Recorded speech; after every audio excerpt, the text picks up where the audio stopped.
They weren't ready, and that's Loki saying, "What's up?" Hey, what's up? Yeah, I know. Hey, come here. You see it? That's why I get a good view of you. Here, that's it. There he is, playing the ever faithful guard dog. Right? What's happening, peeps? If y'all don't see Scoot, it's only because he's trying to make a grandiose entrance. Oh no, he didn't. No. There it is. Oh, there it is. He did the thing. Championship here. You know what I'm saying? Championship here. Yeah. Why you beating up old people for that belt, man? That's not cool. Hey, championship status, baby. That's how we do it. He said he wanted to smoke, and he's got the championship belt. So if y'all want to take it, I mean, hey. So I know y'all missed our opinions, but it's been a long week.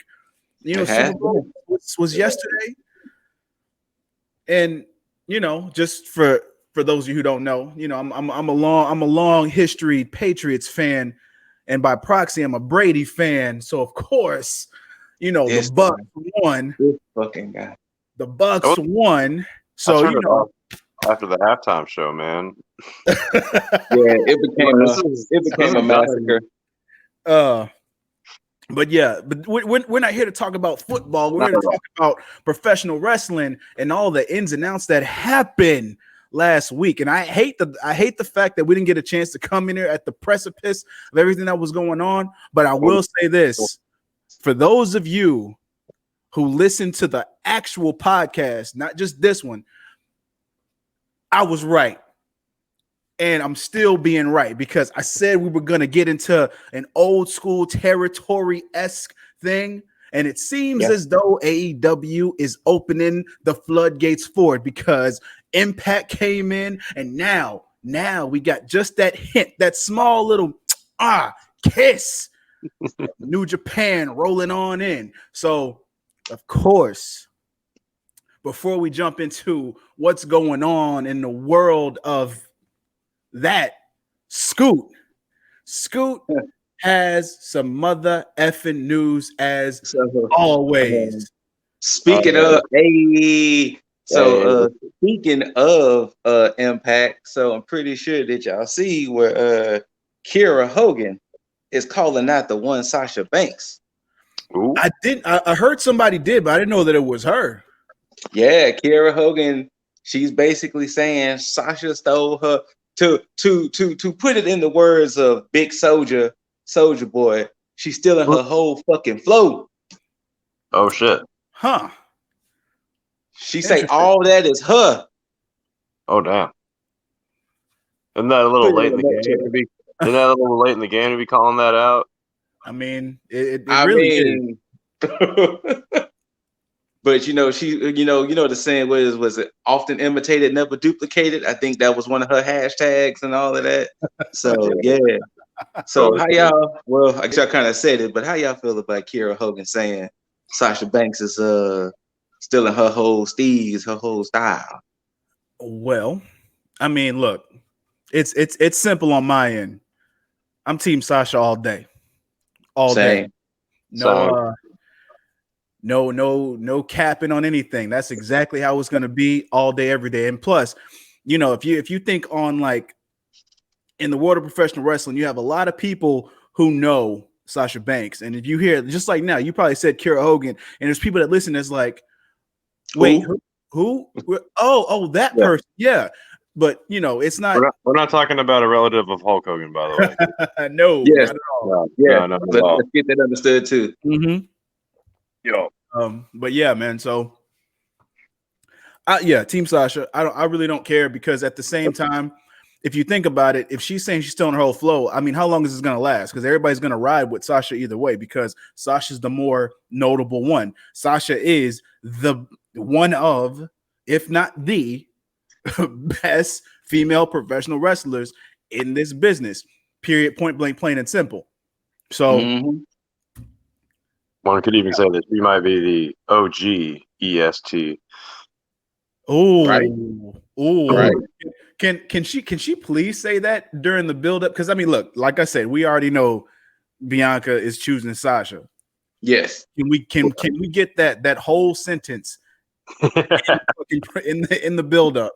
Just get Sasha to say that, because I mean, it would be true. It would absolutely be true. Mm-hmm. What else we got on the docket, Scoot? So I mean, it's about official. You know, it's WrestleMania. You know, things happen at WrestleMania, but it's about almost official that Bad Bunny will be participating in a match. This I heard today. I heard this today, and he is not happy. when I heard the news that he had been in the training center and he's doing training, I was just like, oh no, we're gonna have a celebrity match at WrestleMania. Which I'm not upset about personally, because you normally get stuff like that at WrestleMania. True. You know, we didn't had celebrity matches before. I mean, Big Show versus Mayweather of all things. Exactly. So this is just going on brand with it. So I'll say, why not? I mean, look, I'm cool with it, and if I'm proven wrong with all this, then fine. But I don't like the whole gimmick, because it makes the match itself a gimmick in itself, and it takes away from what they're trying to. Because I mean, look at it like this. Because I believe what they said is that it's going to be a tag team match with him and Priest versus Miz and Morrison. Okay, and there we go. So you got Priest in his first WrestleMania in this gimmick match, and it's like, I get what they're doing, because of course he did that. He did the top rope shit at Royal Rumble. So they saw that and they're like, oh my gosh, that's good. We got to have him in a match to get the Latin market. Why can't you get the Latin market with your Latin stars? Why do you have to, like, I get, okay, yeah, you want the popularity and shit because it got so many fucking views on YouTube. But think about it. If you have Bad Bunny on YouTube, regardless of if it's WWE or not, you're going to get some type of views regardless. So why not just build your stars up? It's like, it's as simple as that. And apparently his little t-shirt they made for Royal Rumble, apparently that's selling like crazy too. Damn it, merchandise. Son of a bitch. Why? Yeah. He got merchandise. So apparently that's selling too. I mean, I'll call this a win for Priest. You know, he's getting his first ever WrestleMania. True. And I mean, this will segue him into the main roster after it's all said and done. Mm-hmm. Well, but I mean, where's that going to place him? That's the real question for me. Well, I think Edge is going to play an integral part in that.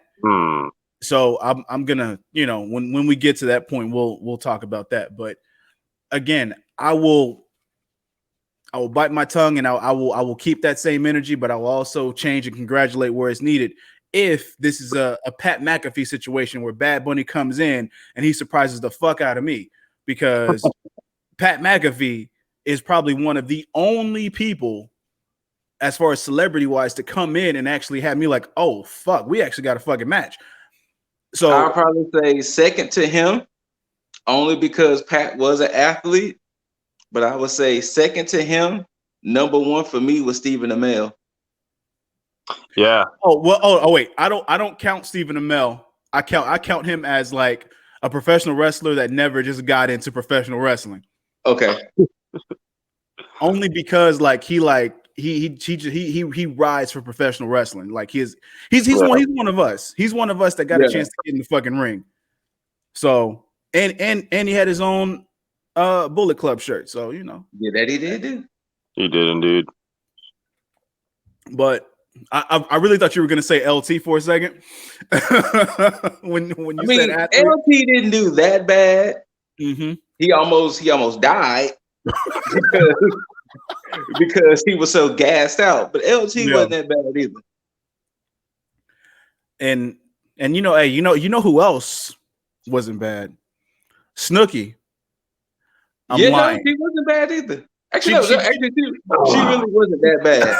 It almost hurts to say that she wasn't that bad. I mean, she looked good, but I mean, I still think it was still like gimmicky for her to be in. Oh no, it was very gimmicky. Yeah. Oh, for sure. And again, that's another prime example of taking away from another in-ring professional. Well, 2, because it took away from Trish and it took away from John Morrison, which ironically is going to be in another gimmick tag match. And another one, right? Yeah. With another celebrity. Jesus. Look, justice for Morrison, man. Justice for Morrison. And the Miz and the Money in the Bank contract. Well, like this. Also, too, I guess this is news since I know y'all not watching Raw. But Shane came back and he was in the ring with Adam Pearce. McMahon? And, yeah. And a week after TakeOver this Sunday is going to be Elimination Chamber. So they did announce that Drew will defend his title in Elimination Chamber. And he's going to defend it against former champions. And it's going to be Sheamus, Orton, Hardy, AJ, and Sheamus, Orton, Hardy, AJ, and who the hell did I just forget? I assume a big guy. I assume like a big guy. They were all former champions. Okay. Sheamus, Orton, AJ, Hardy, Kane, and oh god, the other person. I forgot who the other person was. Oh, damn!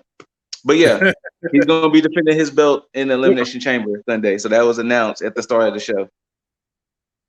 Oh, let's see if it wants to pull up for me. Shit, I literally just drew. Wait, you say Jeff Hardy? Jeff Hardy. Oh, The Miz. The Miz. Yeah. Thank you. The Miz. watch. Okay, I'm gonna call it right now. And this is just speculation, but Miz gets eliminated, then he uses the Money in the Bank to cash in. That could happen. What would that do for the match at WrestleMania though? I mean, if they're really behind this whole Bad Money thing, because I see Drew retaining on this. I can see it too. No, I'm saying Miz cashes in, but I didn't necessarily say that he wins. No, please don't. Let's not have that happen. Hey, no, stop with your predictions. Here we go. Another Jaeger prediction. Oh, man, I'm already getting going, guys. Let's go. I'm just gonna predict WWE. Hopefully, not doing WWE things, but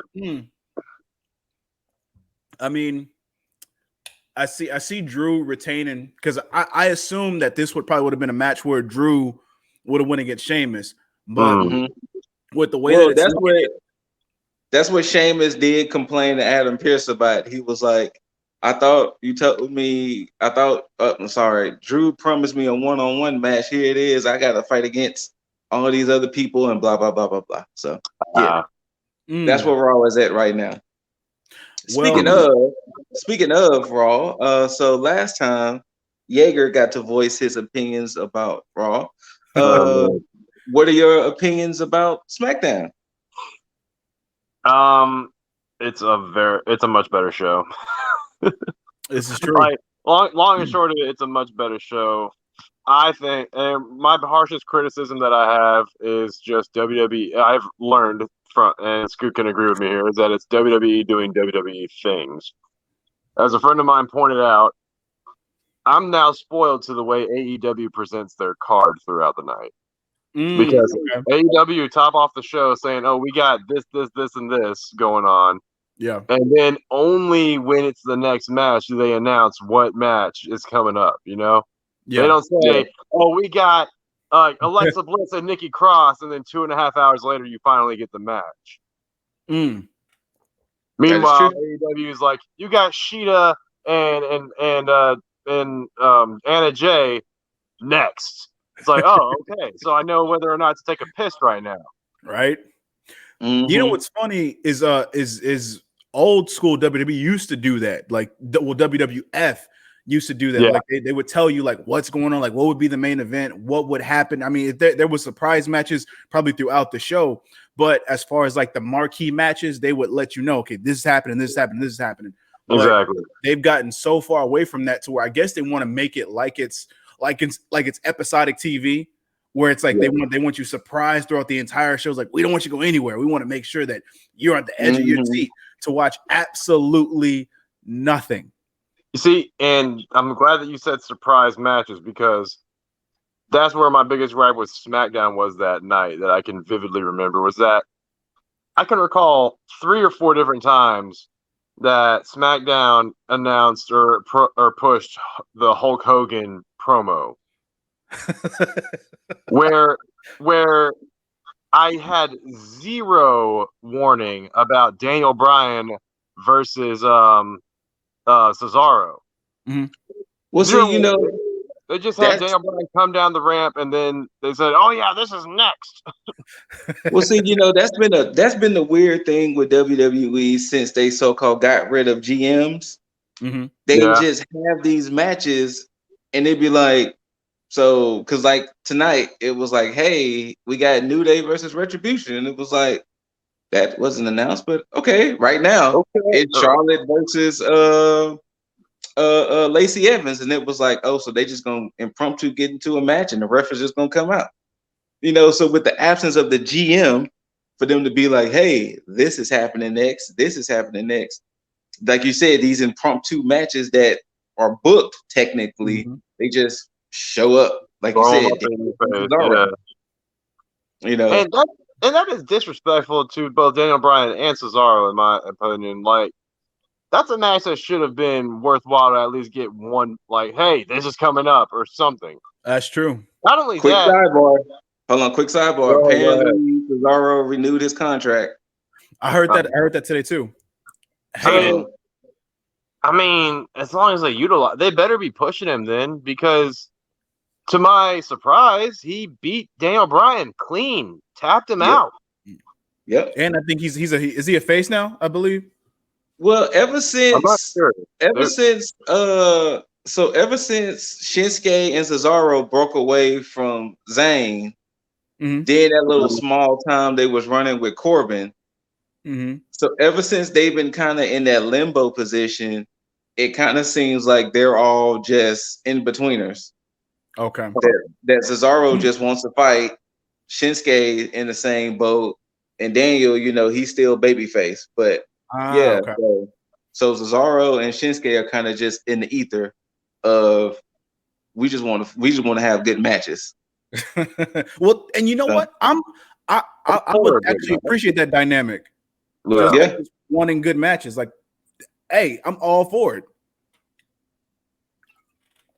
As long as they have the great matches. However, fucking let us know that there's going to be these great pairings.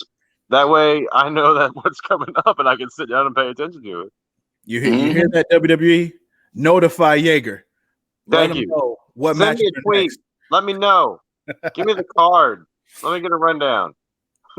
Well, while we're on, you know, the whole thing about having good matches. Yeah. So this Edge situation. Yeah. What happens with Edge?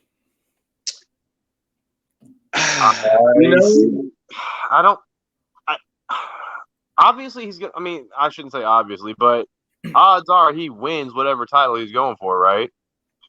But he's showing up tonight on Raw. Along with Bianca. Him and Bianca are supposed to be on Raw tonight. I don't. I'm gonna set that up right now. I don't see him choosing Finn. True.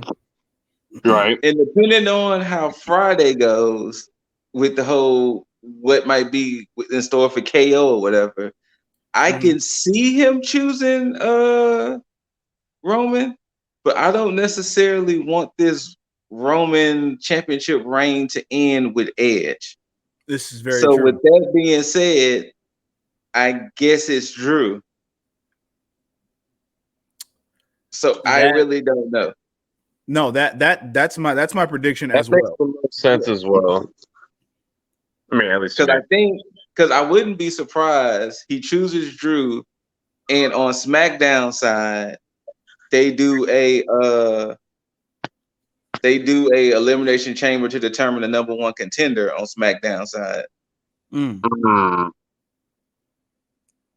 Yeah. And and that's my thing, because I believe that Edge is going on to face Drew, which is why I think Drew's going to retain Elimination Chamber, because of the fact that Edge is going to win at WrestleMania against Drew. Yeah. Because to me, it makes the most sense.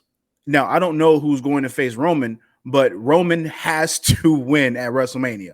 Like there's Yeah. If they do an Elimination Chamber to determine his number one contender, Cesaro, Shinsuke, and DB are in it for sure. Okay. The other three, I don't know. Because I know even Shinsuke had cut a promo on his IG, and he was saying, though I didn't win the Rumble, that's not my only route to the championship. I will be the first Japanese-born world heavyweight champion. So, okay. So Shinsuke probably could get that belt sometime this year if all the stars align correctly. So, okay. Well, then let's no, go ahead. Let's ask this question then. Who makes the most sense story-wise, or even not story-wise, to face Roman at WrestleMania? To me, Shinsuke. Shinsuke did get screwed out of that title match when they added Adam Pearce to it. Okay. So Shin got screwed out of a title shot. Yeah. Story-wise, but if you want the star power of it all, Daniel. Okay. I do agree with that. I don't know why, and maybe this could be because like of the whole contract situation, but I think they might lean towards Cesaro. As soon as you told me that he had his contract renewed, then that's what gave me an idea of him cleanly beating Daniel Bryan and tapping him out. Yeah. He tapped him out. Mainly because, and then I don't know if you even remember, they even said that they even gave a name to his sharpshooter. Oh, I didn't catch that. What was it? Yeah, they had called it something, and they just said it and just went on. But they called his sharpshooter. He put on Daniel something. Like it's like they said it and just kept it going. So because I think what's going to happen is that if it is Cesaro, it's going to be a showcase match. Like Roman is still going to win, but Cesaro is going to come out looking fucking amazing. But at the same time, Shinsuke does make sense. Daniel makes sense. So I would agree. It would have to be out of those three, because I don't see, because it damn sure shouldn't be KO. Like now, I don't think it should happen yet. But another rumor was Big E. Yeah, not yet. Ooh, give him 2 belts. I mean, that'd be cool, but I think that's still too soon. Like that's a rush push, because I think what he's doing with the Intercontinental title, especially with him and Apollo, what they have been doing so far, I like, because it's doing that whole old school thing where they're building up feuds that revolve around the title itself. And Sammy had started that with making that important with the shit that he did with AJ and Hardy. So keep this shit going.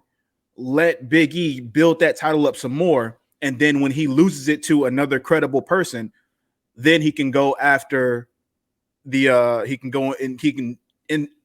can insert himself into the world title picture, and then go from there. Because what I think is going to happen is that once Roman loses this title, eventually, it's going to be that old school where that title is just changing hands left and right. And not to say that it's that it's bad, but how it was back in the Attitude Era, where it's like you had a whole bunch of credible people basically just hot potato in the title because of the competition aspect of it. So I think we're going to get back into that. I could be wrong, but I don't believe I'm going to be wrong. I think I'm leaning on the right or poking on the right nerve on this one. That makes sense. Another interesting interview or tidbit, because with Paul Heyman doing Talking Smack, and all the things, and he's been saying, Bianca Belair did an interview and she said that if it was offered to her, she would join Roman Reigns in his stable. Really? Yeah. Okay, look, this shouldn't happen. It should not happen. No, But I would sooner take Naomi because it would at least make sense. But Naomi's on Raw. Exactly. Fuck. Yeah. I mean, are they really gonna? Would they really put her at odds with Street Profits though? That is true too, but it'll make her the heel going into WrestleMania, while Sasha stays the face. But how would they introduce her into the bloodline? That's the only weird thing. Yeah. Is how they do it, because I guess the seeds have been sown in a sense on Talking Smack with Paul Heyman talking to her, kind of like how he was sowing the seeds with Apollo. So, and we haven't seen Apollo interact with them in like a couple of weeks, but we'll see where that goes eventually, because it seems like Apollo is getting more and more frustrated with the way things are going with him in that Intercontinental title. So maybe Apollo might go ahead and make that full-on heel switch and join the bloodline. So I don't know. Where the fuck is Jimmy, man? He must have been hurt. Like, yeah, I was expecting him to show up at least 2-3 like big matches ago. Yeah, he must have been hurt. I don't know, man. I mean, I get maybe they're saving it for WrestleMania. Who knows? Maybe that's the way that Roman retains. But yeah. I mean, I can't see any other way unless they're trying to do that shit for like the Smackdown after Mania. But like it's getting to the point where it's like, yo, the Usos need to be solidified at this point to get to increase this stable. Yeah, they definitely can't add any more people to this stable until you have the complete Usos and Roman, and then anybody else after that can come in. But yeah, you can't. That it'll just be weird to have just Jay like just there with an extra person that's taking some of the spotlight when we need the Uso penitentiary in like full form. Right. That's what I need. But I mean, hey. Quick sidebar: this match was crap, Scoot. A lot of Charlotte matches are. Fair enough. Ugh. Well, okay, wait. A lot of Charlotte TV matches. I'll give you that. Her pay-per-view matches are pretty good, but her TV matches. Let's talk on the whole Charlotte thing really quick. Just go ahead. Because thing is, of course, y'all know that I shit on Charlotte on the podcast, on this platform. Either way, yeah, my hate for Charlotte is not necessarily completely on Charlotte Flair. It's the way that she's booked, because in NXT, in NXT she was booked okay. Like she was booked like a Flair would be booked, but at the same time, it wasn't something to where it was like nauseating. You know, she was there for the competition in NXT. And then even when she got into the main roster, it was still okay. And then they just got completely just nonsensical with it. And then it just like you thinking that Roman was booked bad back in the day. No, Charlotte has been booked bad, and then it's been consistently going over and over. Whether she's a face, whether she's a heel, and her moonsault is fucking trash. To me, Charlotte and Roman have been booked the exact same way for their respective genders. Like, they just continuously get put over despite how much we don't want to see them. I mean, Roman now is a whole different story. Yeah. But, I mean, back when he was being shoved down our throats and we were just saying no, they said just take it anyway. It's like they still haven't let up with Charlotte, though. Like, I don't know where they're going with her with this Lacey Evans crap. I mean, I guess it's culminating at Mania. But I hope so. The sooner it's over, the better. If it could end at Elimination Chamber, I would be happy. No, I want them to take this to Mania, because then that takes Charlotte out of the title picture. But that's fair. my thing is this. The only differences between the way she's been booked and the way Roman used to be booked is the fact that WWE made a mistake by trying to push an agenda with Roman, because they would have let him get over organically with just by himself alone. Yeah. This never would have been a problem. Yeah. But because they tried to intervene and say, you know what, this is the guy we want here, because that's how Cena got over organically. This is who we want, and this is who you're gonna love. Damn it. Yeah. So look, I mean, it is what it is. You think about it. John Cena got over doing the whole word life shit. Mm-hmm. Try and tell me any other wrestler that would try to do that now. They're not getting over. No, they're not. They're not gonna get over like that, because I'm not trying to throw a shade, but I'm kind of looking at you, Acclaimed. Just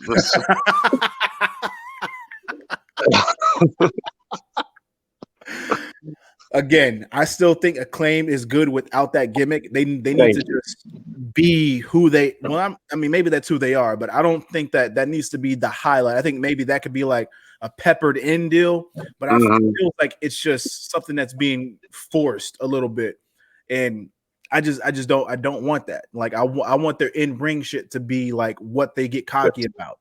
But yes, hey, everybody has to try something, so fuck it. That's what it is. With the Charlotte shit out the way, because I hate giving it time, but I think maybe every show I have to just shit on her moonsault. So, you know, hey, it's a fucking terrible moonsault. But now NXT was a good show. Yeah, because so just like I talked about last week, NXT. Well, just like I talked about last week, last weekend, before last weekend, they had begun to get on this whole deal where it's like everything is where everything that they've been building on is coming together. So now it seems like it's still carrying on that trend, and with that, you have the Dusty Classic coming into play, and that's fucking phenomenal now on both the women's and the men's. Hey, Raquel. Hey, Shotzi. Shotzi right here. Anyway, but you have everything looking good. I mean, because back down after the Hey Raquel, especially with the women's Dusty Classic. You started off the show with the women, which is basically your selling point in all of NXT. And you had Raquel and Dakota Kai on point with the way that they've been building everything up, and they dominated Casey Catanzaro and Kaden Carter. Yep. And then you have the same thing with with the buildup. I can't, because of course the way and both being Candice LeRae and Indie Wrestling, you have them going into their match with Ember Moon and Shotzi Blackheart, of course. So they were able to build that matchup now this week. They were able to build that matchup and still have hype for the match that started off the show. So first off, I want to get everybody's thoughts on just both the build for this week's match and then last week's match with Dakota Kai and Raquel Gonzalez. Shout out to Scoot, Casey Catanzaro, and Kaden Carter. I mean, you know how I felt. You know, anytime Miss Gonzalez is on the television, I am there. But all bullshit aside, solid match. I mean, I'm liking the fact that it's actually showing that Caden and Casey can actually go. All right. They can be the babyface team that you can root for. So I'm here for it. And it's pretty solid. I'm just more and more. Excuse me. But I'm pretty sure y'all agree. Those women's tag team titles need to be on NXT.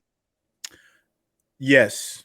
And they need to stay there for a while. They need to be circulated through all of NXT, because it seems as though even though their women's division is primarily a bunch of singles, it feels like those titles will benefit way more from being on NXT than they are on the main roster because of the fact you have so many combinations of women and so many pseudo factions going on both between heels and faces where those titles can circulate even more and actually build prestige.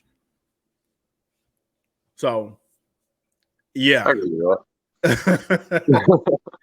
But with Dakota and Raquel winning this match, which just let me just pause real quick. So It was when expected. Casey Catanzaro did that fuck, what was that? She needs a name for it. I don't even think she has a name for it A yet. corkscrew coup de grace. She does like a sick reverse 450, but then lands on her feet and then falls on her opponent. Yeah, that's a problem for me. That's a big problem for me because of the fact that okay, if she just did the corkscrew and landed just body, cool. But with her trying to do that stomp with it, if that's intentional, that's dangerous. Because I think when I think it was Raquel that she tried to do it on. And it seemed like, I don't know, but it seemed like she had hit Raquel like dead in her face or very close. And I'm like, yo, that's dangerous as fuck. Cause like I just don't do it. Don't do it unless you can control the fuck out of it. Because Finn scares me when he does his shit. And his shit is controlled as fuck. But look, and I get Casey Catanzaro may be light as a fucking feather, but with the right gust of wind and the right force and momentum of that corkscrew, she can completely catapult herself into somebody's face and break somebody's nose. Yeah. So, I mean, we don't need a Brett Baker situation here. Come on. This is right. This is very fucking true. But Casey, figure out what the hell you're doing with that move. Are you landing on your opponent or on your feet and then dropping? I don't know. Whatever. Yeah, I mean, we need more info. We need more intel on this finisher that you have. Get Ricochet to give you a few more tips on like how to torque just right. I don't know. And you know what? Justice for Ricochet. Justice for Ricochet. Fair. With Dakota and Raquel winning this match, I now have to change my prediction because I said that I believe that the way was going to go over. But and yes, everybody, Scoot was the one that tried to correct me and was like, nah. And you know what? I have to agree because I don't see Raquel and Dakota going against Candice and Indy at all. I see them going against Ember and Shotzi and then taking the win. Now that's unfortunate for Ember and Shotzi, but they're continuing this push with Raquel. So, and I do believe that if this is the case, they're going to be the ones that take those tag titles. Because if you're talking about going against the now second or two-time champions in Shayna Baszler and Nia Jax, that's a good dynamic to have with you have Big Mama Cool? Big Mommy Cool, Raquel Gonzalez and Dakota Kai. That's a good dynamic again for Shayna Baszler and Nia Jax. And especially since Shayna and Dakota does have history. And there we go. Oh, there you go. Wait, aren't they like roommates too? In real life, yes. On Up, Down, Down. On Up, Down, Down, Dakota, Shayna, Mia, and Jessamine call themselves the best roommates ever, aka BRE. So there you go. See? Now, and think about that means if this is the case, means they've been working on this fucking match. Yep. And this is gonna be another thing that segues Nia Jax and Shayna Baszler to splitting off. And then Shayna can get her fucking singles run that she needs in the main roster. No, she's going to take another L to Charlotte. No, I'm kidding. No, God, please no. None of that. None of that bullshit, please. No, sorry. She's gonna just take another L to Becky, and then yeah. Justice for Shayna. Justice for Shayna. I got a list. I got a fucking list. Yeah, you got a Justice for list. a Justice for list. I need to get one laminated and made the right way, so that way I can come on this show and just write everybody's name who needs some fucking justice. Ziggler's on that list too, but apparently he's getting some type of justice. He needs singles run justice though. So, yeah.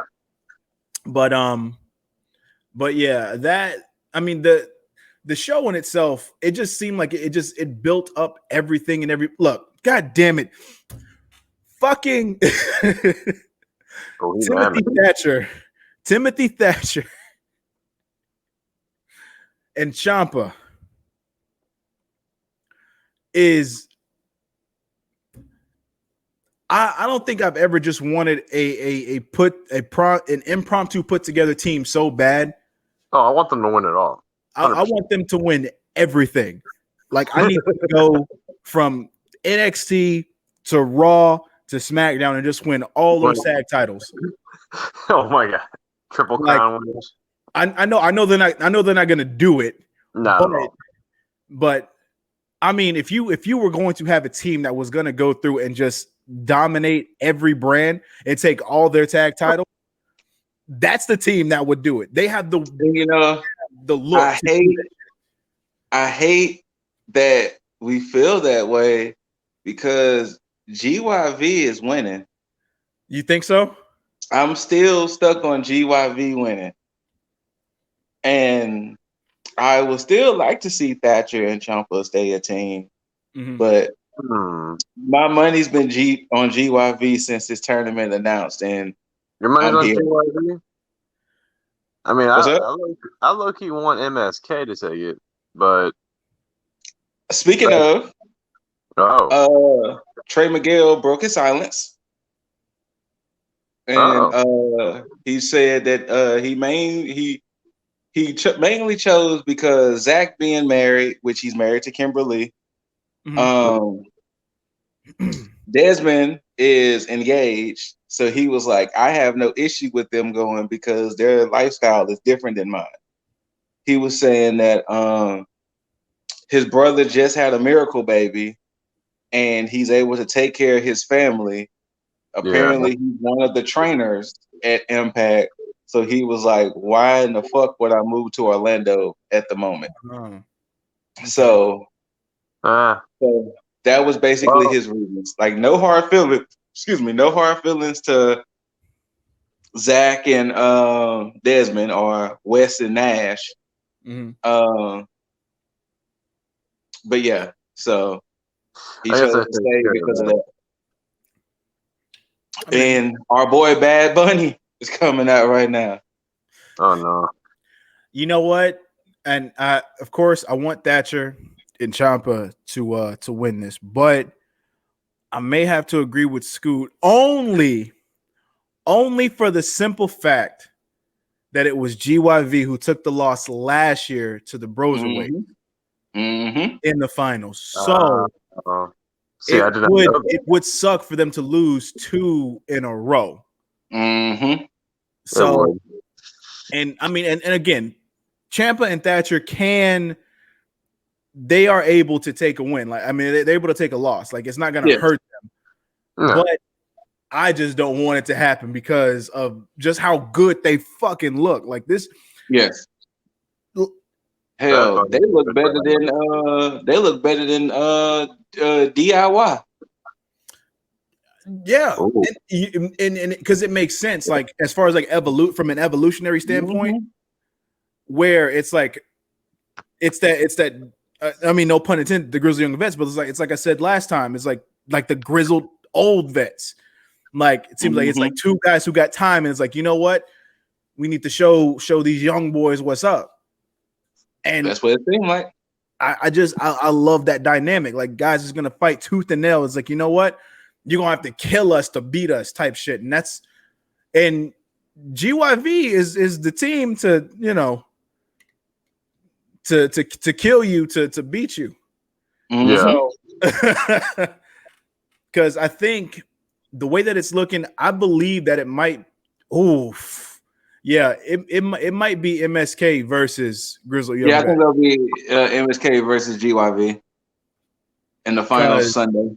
With MSK coming, especially with their little promo that they did against Legado del Fantasma, where they seem pretty fucking cocky. They're gonna beat Legado del Fantasma, and then they're gonna come in and then get schooled by GYV because they can take the loss. It's not gonna hurt them at all because they're new anyway. They got bragging rights alone for getting into the for basically getting into the finals. So yeah. Holy shit. Speaking of Legado del Fantasma, I am here for Santos and Carrion. Yeah, I'm here for it. I love because at first I hated it for a second because when he came out, I was like, oh, okay. And then he took out Wild and Mendoza. And when he got into the ring with Santos, I was like, wait, why are you just sitting there staring at him like that? Like, either do something or like what? And then the way that he kind of dismissed him, and I was like, oh, that's kind of fucked up. And then he got mad, and I was like, oh, okay, now I see what's going on. I see how they're building this. So basically what they're going to do is they're going to have Cross make Escobar look good in this fucking match. Yes. Yeah. Which, again, I'm not mad at it, but I get two things in this match. Wait. They just showed on Raw. Nia Jax is fighting Lana in a tables match. Oh, I did not see that announcement. Did they just say it or what?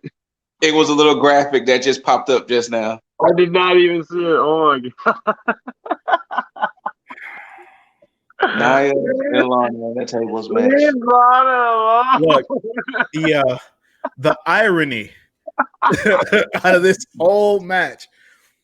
Table number 10. It'll be a tables match, and then she still goes through the announce table. Right.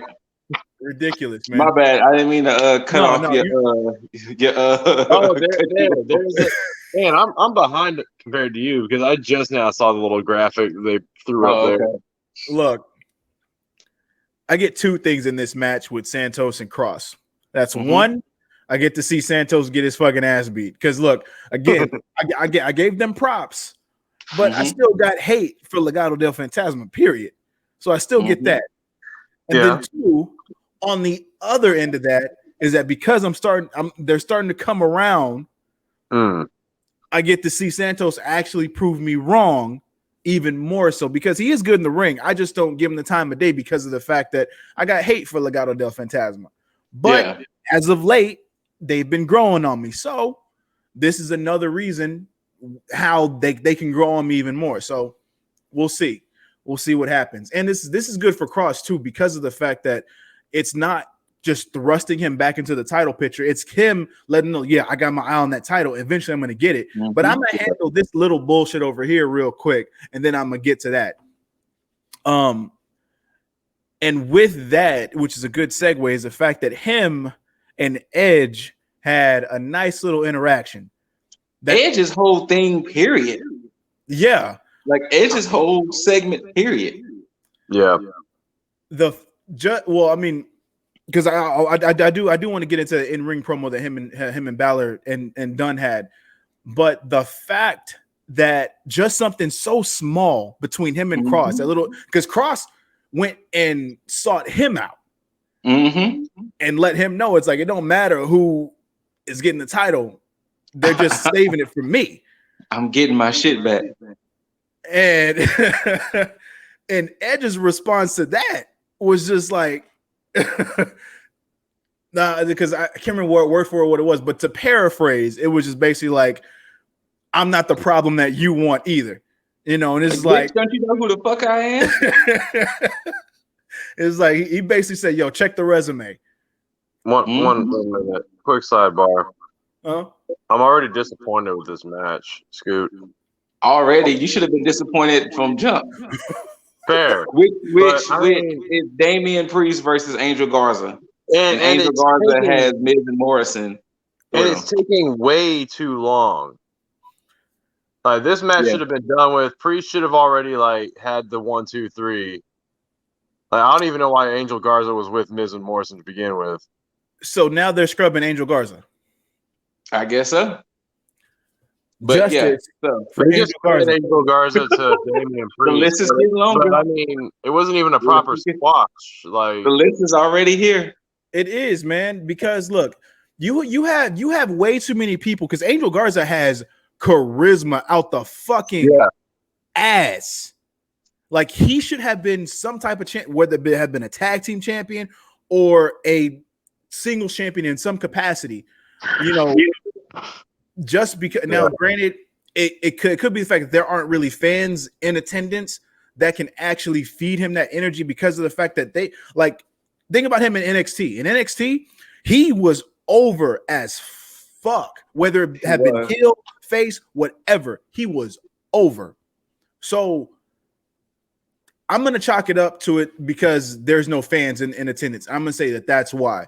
But justice for Angel, for real. Like that's the third justice alert.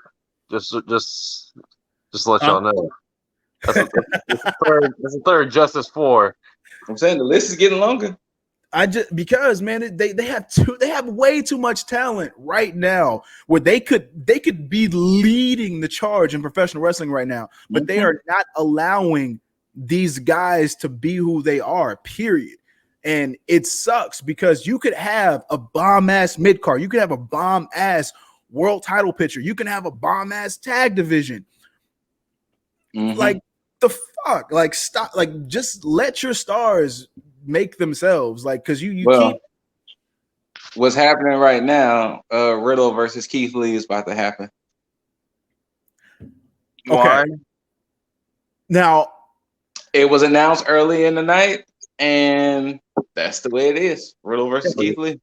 Okay, there's a reason for it. That's what I'm saying. Like it kind of So due to their backstage interaction, it kind of sounds like whoever wins this match might go after Bobby Lashley. So either Riddle's going to go after Bobby Lashley again, or Lee is going to go after Bobby Lashley to get the U.S. title. That's what it seemed like. It's between the interaction between Riddle and Lee. That's what it seemed like it's heading towards. This is the problem. When it gets maybe a U.S. title shot. This is the problem.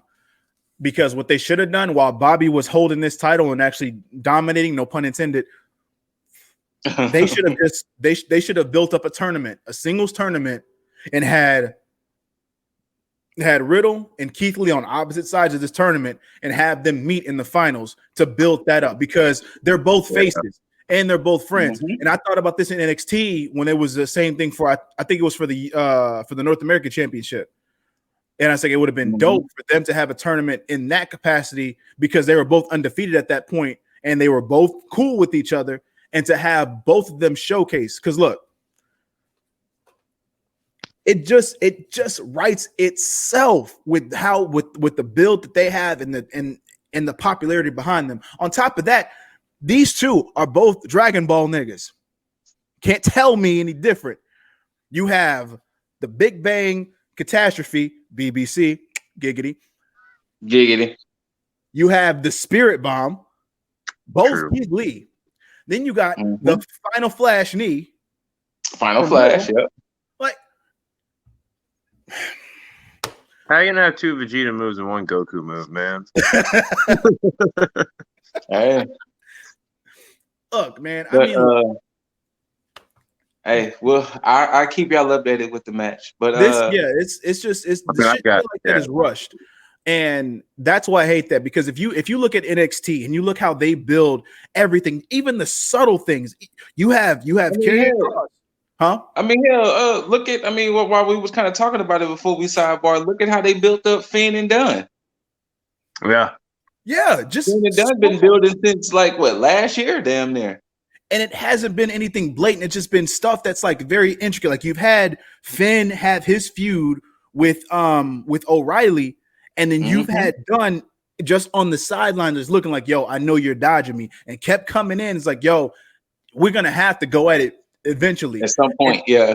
Exactly. And so finally now you have done getting fed up because you see the build up to it. And then now you have that point to where it's like, you know what? Okay, fine. You're not going to grant me this. I'm going to make you give me this shot by beating your ass over and over and over, or getting in your face over and over and over. And it's just like, okay, I get why this is being built up. He feels like he's not being seen, so he's going to take it to Finn. So something as simple as that, like you don't have to have a shit where it's like you have the same thing with Drew and Randy, where you have 6 fucking matches back to back to back on both pay-per-view TV. That's the main event tonight. Get the fuck out of here. Drew versus Randy. No, that's the main event. I don't know. Is it for a title? Nope. Remember, the title ain't gonna be defended again until Elimination Chamber. Okay, so wait, why are they going again? Because like they haven't had any interactions. Like I'm confused. They ran out of ideas. This is the shit I'm talking about. Like, probably more Alexa Bliss interference.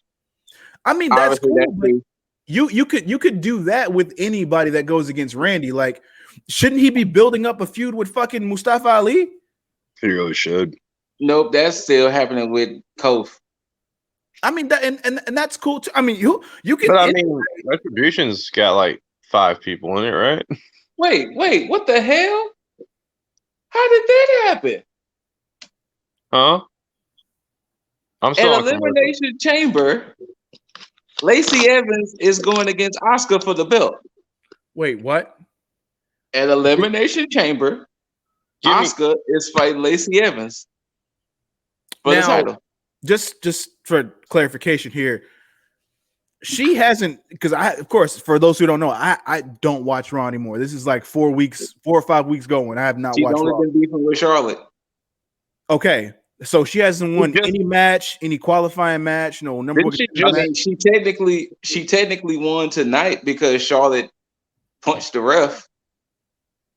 So I guess with her punching the ref, I guess that puts her a title shot. Championship bracket. Yeah, right. So, but what has Charlotte done to even be considered a contender outside of being like, guys, nothing? Guys, I just had another bad Jaeger idea. No. Nope, too late. What we got? Lacey Evans beats Asuka, and then it's Lacey Evans versus Charlotte at Mania. Oh, fuck no. Book it, because I think that's what's going to happen.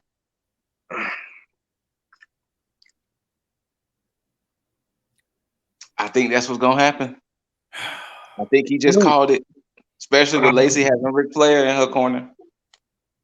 And then he gives her something that she holds in her hand while she hits somebody.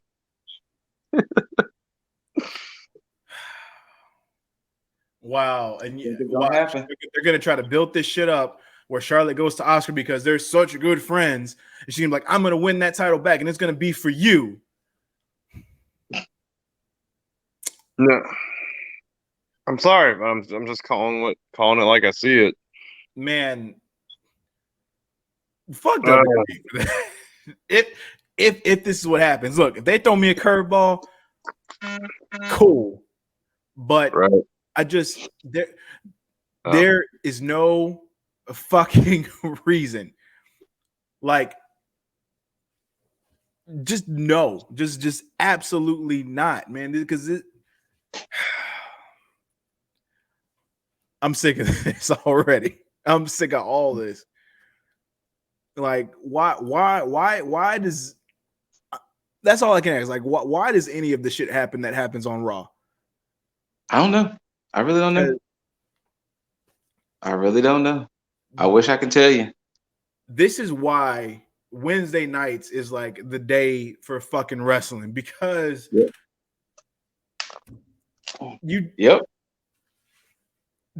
it's because they actually fucking care. And I appreciate that. Like, not saying SmackDown doesn't care, but SmackDown is pretty much a product of the main roster. So they do a lot of good, but it's almost like I'm waiting for the other shoe to drop, even when I see a whole bunch of good. But with Damn, that left a bad taste in my mouth because now I'm really just thinking about it. Like I don't know if Jaeger can still hear me, but some other interesting news, I guess, that happened out of NXT that could potentially happen. Kaylee Ray, I guess, with her recent title defense, she's now the longest reigning women's champion or something like that. And for a while, like a long time. And yeah, I think she's had the belt over like 500 something days.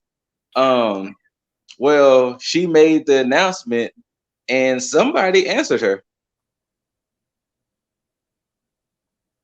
Bailey. Bailey was saying, "Hey, What? I am the longest reigning champion. Check your facts, but if you want to go against a real champion, I'm here." Oh, wait. This is on social media? Wait a minute. Are you referring to Kylie Ray? Yeah, Kaylee Ray and Kylie Bailey. Ray that retired from wrestling. Kylie No. Kaylee Ray, the NXT UK Women's Champion. Wow. Yeah, Bailey responded to her tweet saying, you need to check your facts. Mm-hmm. You want to go against a real champion? I'm here. Do you see? So that's fine. I'm okay with that, but please bring it. Let me see that. That'd be fun. Yeah. Look. Now, sorry, quick sidebar, but here's how forgettable last Monday was. I completely forgot that Lashley beat the Shadow Riddle. Nelson Riddle to death or something. I don't know. Mm-hmm. But yeah, so yeah, you were talking about Lashley earlier, just making that connection. Yeah. Guys, we're coming up on like a live reaction to Raw right now. We need to jump in on this AE dub. Yes. Oh, the last thing I want to say about NXT before we get away, that Tien Sha. Yeah. I am 1000% here for everything they got right now. And hey, Raquel. Shotzi, all I can say is kick some ass on Wednesday. Tony, I see you too. Be there to watch it. Tony Storm, though. Tony Storm, though. Once again, whoever approved that outfit, thank you. Just like whoever approved Thunder Rosa's outfit.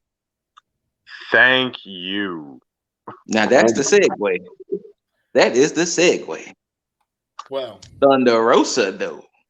Thunder Rosa. So,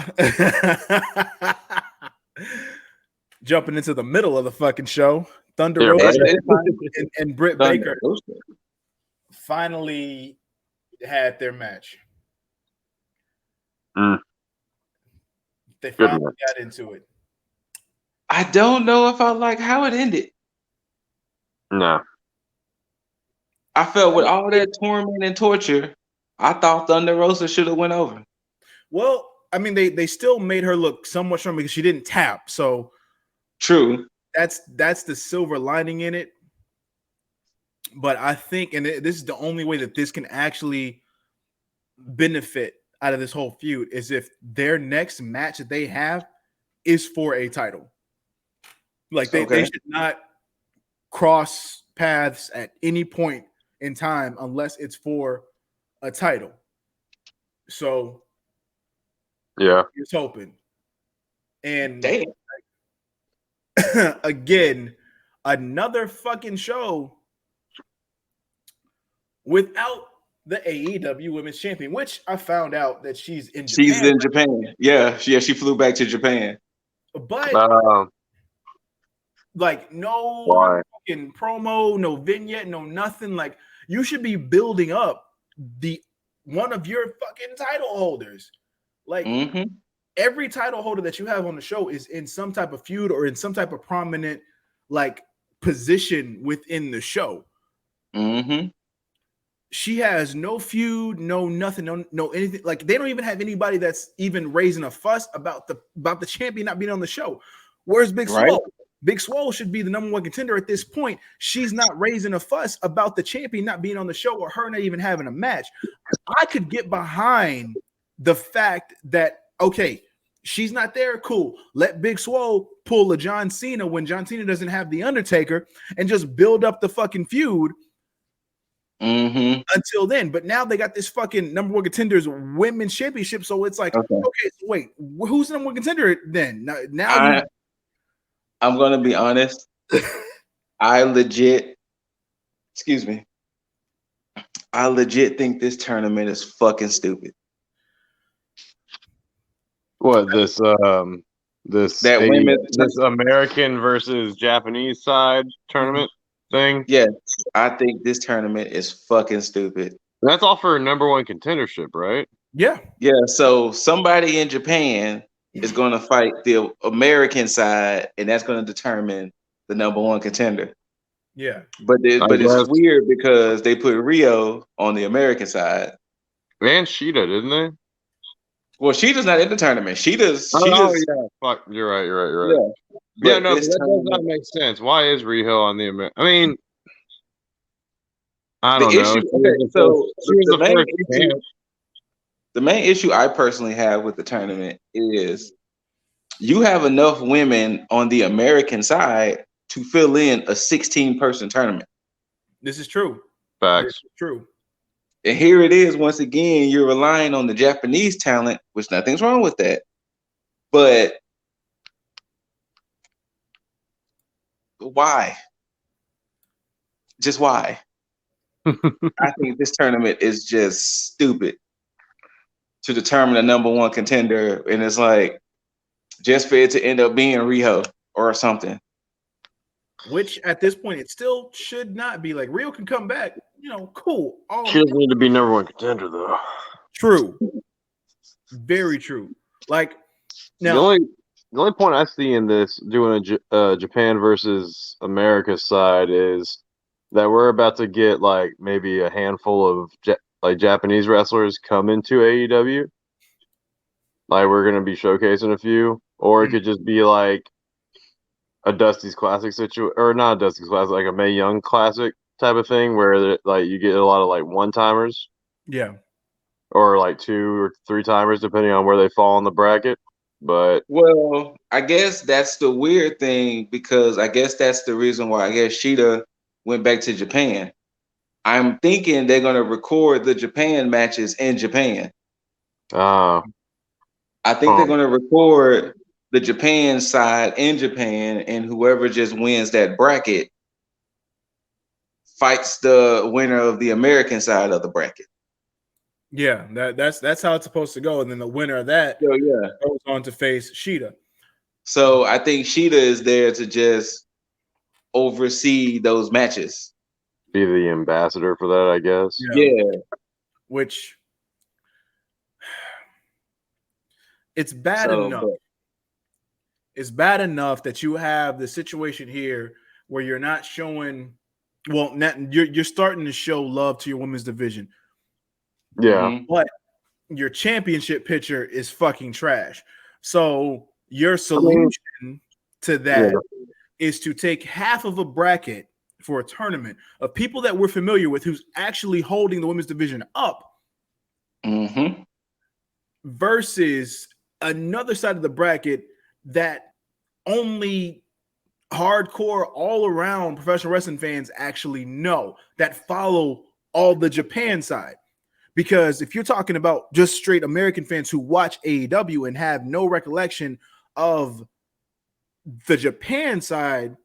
Hold on. Keith Lee beat Riddle with the Spirit Bomb, but go ahead. And then let's just say that someone from the Japanese side actually wins that whole tournament. How does the build go from that then? Because it's like you're gonna have your primary audience from AEW basically continue to not care about what's going on in the women's championship match. Yes. No, we're not. The problem is because there's still already that language barrier as it is. So how are you going to convince people that this is a match to watch when you can't even promote the fucking match in every facet of your audience? Like, it just makes no fucking sense, especially if it's to promote it on your primary audience. Bobby Lee is now beating up Keith. Bobby Lashley is now beating up Keith Lee. Yeah, Keith Lee's gonna win the U.S. Championship. Yeah. There's and he's beating up Riddle too. And it's gonna be because of Riddle. It's not gonna be unless you know what. If they do a triple threat, I'm down for that. They did keep on throwing out.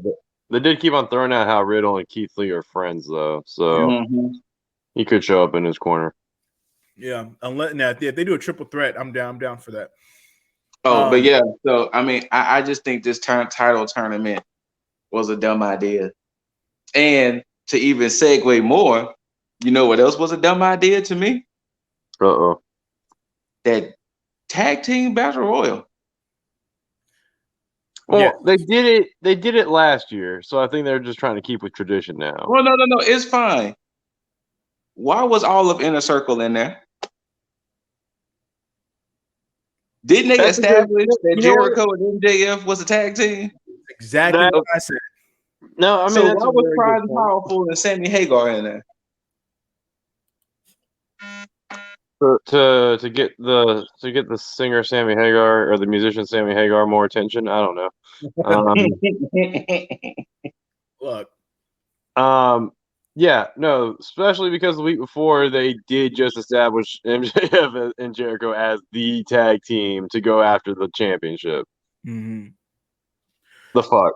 Now, I think what they did, I think they're doing it for storyline purposes because, of course, with all the shit that happened with Sammy and Jericho with the elimination, it caused that discord between everybody in the locker room, which, by the way, has led me more so to believe that Sammy and MJF might be in cahoots a little bit.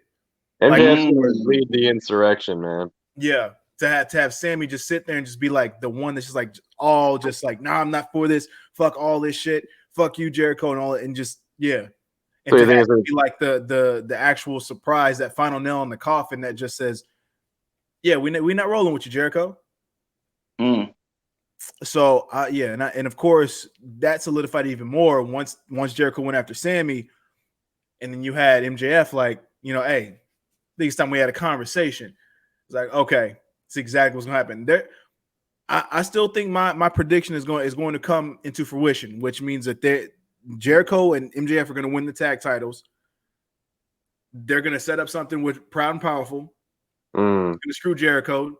They're going to pin Jericho, and they're going to be the tag team in the new Inner Circle that MJF has built and established, and that's going to be the standard as far as moving forward. Like, yo, we're stronger with my Inner Circle because look, you already have titles. Now it's to keep that dominance going, and then he's going to become the AEW champion at some point. I see it. Now, if I'm wrong, hey, I'll acknowledge it. But if I'm right, I'm gonna gloat to the fucking moon.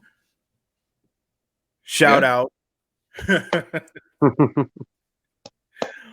Shout out to Cameron Grimes. But yeah, I didn't know where this shit was gonna go when we first started talking about it, because it was like the whole, I don't know if MJF needs a stable, and then to damn, they actually look good all together, to now this shit can actually work for him, and I'm ready to see where the fuck this goes. So when they pull the trigger on this shit, I don't know, or how they pull the trigger on this shit. As far as like a whole, who knows? But I'm ready for it. I'm ready for it.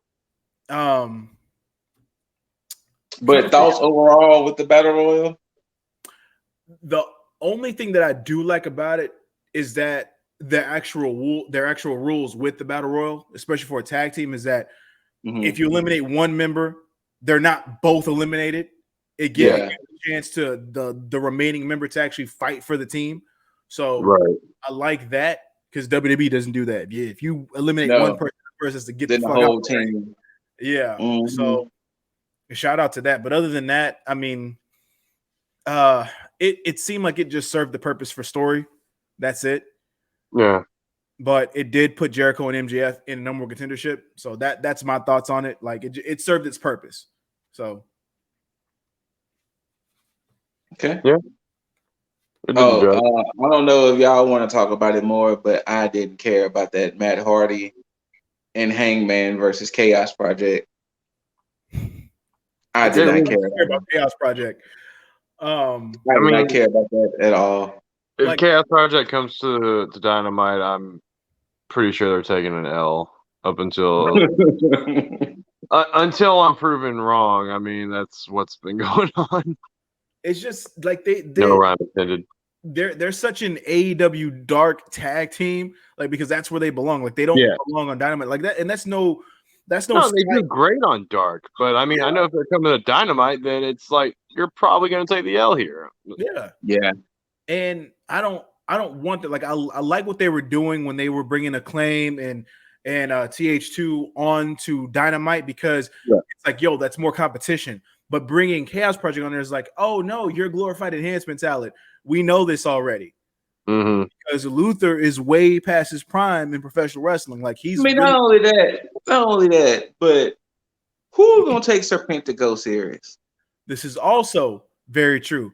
That's why I never said his name because he's irrelevant. Oh my bad. Oh my bad. I'm sorry. And I hate saying that, but I mean it is what it is. Who's more relevant, him or Fuego del Sol? As far as the luchador wrestler on Dark, It would have to be him because has Fuego del Sol been on Dynamite? He's been on Dark a few times. But I mean, hell, Serpentico has actually been on Dynamite, so I guess Serpentico. I guess so, huh? This is so sad. Man, at this point, Fuego del Sol's more on a BTE credit than he is on Dark credit. There you go. Damn shame. I mean, it really only served the purpose to solidify Matt Hardy's like just heel and like, hey, I'm gonna get my tag in to be, get the win, like he did with Private Party before. It's really just, and he's just serving as another piece to the overall story of Hangman. That's it. Like, I'm gonna get closer for the people that didn't see it.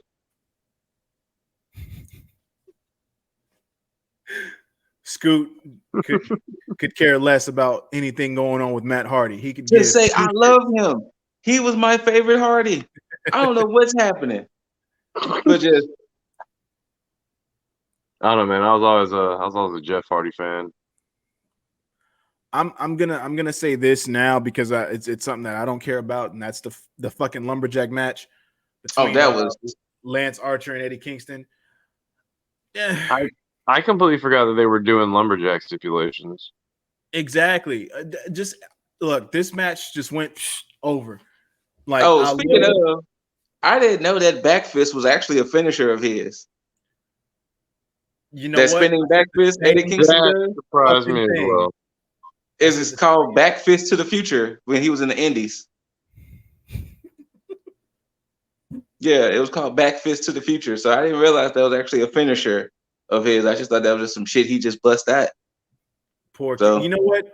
Kingston to me is probably how Moxley is to Scoot. Is that promo all fucking day? I'm all about it. But when he gets into the ring, I just don't care. I just really don't care. And I hate that. I hate that I don't care because I like Eddie Kingston like a lot. But yeah, just hey, throw him on Dark, have him just rack up all like have him become the new King of Dark.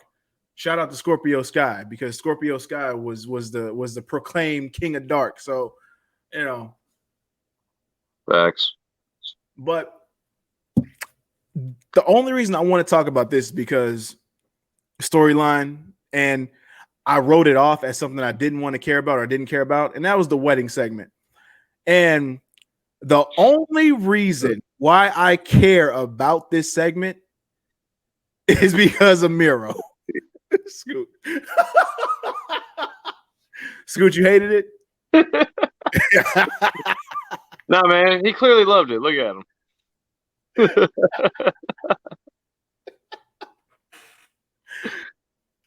Miro was the only thing saving this whole thing. Other than that, Actually, I thought James Mitchell saved it for me. Ooh. If they don't split Miro from Kip Sabian and let them just do their own things and call it a day, you can see that Miro's kind of taking the reins on it all, though. Like, yes, like it. Eventually, I feel like throughout that thing, his little speech, he called it his wedding too, especially while the fans were calling it that. So you can see that eventually, like, I feel like they're gonna come to terms, like him and Kip, and all I can eventually see is a match where Miro destroys Kip Sabian and starts dominating on his own. I mean, Penelope didn't even get the cake dumped on her correctly. True. Orange Cassidy popping up out the cake, Chuck Taylor's weak ass betrayal, like all of that was just. That's where they dropped the ball with Chuck, though, is that they didn't do enough. Like, they didn't do enough. What's the word I'm looking for here? Degrading shit. Yeah. No. That's why it should have been a longer build for this whole thing. Like this should have culminated at Revolution, in my opinion. Yeah. Yep. Absolutely. You could have spared like 5 or 10 minutes for a wedding at Revolution. I mean, what they could have done, they still could have had the wedding at this point, and they could have had Orange Cassidy come out. And I think what they should have done is, because Orange Cassidy messed up the wedding, they should have forced Chuck to go against Orange Cassidy, and then continue that to build up until Resolution. I mean, it's Resolution to Revolution or a Resolution. Yeah. But yeah, man, it's just that I think they dropped the ball with this build, because it's unless they come in. Oh boy, we're about to get this table match. Fuck that table match. Yeah. I'll say Nia wins it within like 5 minutes. All right, we'll see. It might be some retribution for Lana. She does have Naomi on her side now. To go ahead through a table for a change. Oh, and is Lana out there single, or is she out there with Naomi? Nia came out first. Oh, okay. And Nia came out with Shayna, and most likely Lana's gonna come out with Naomi. So they got the next tag title shot. Yeah. Damn shame.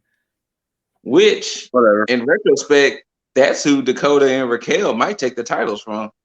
Lana and Naomi.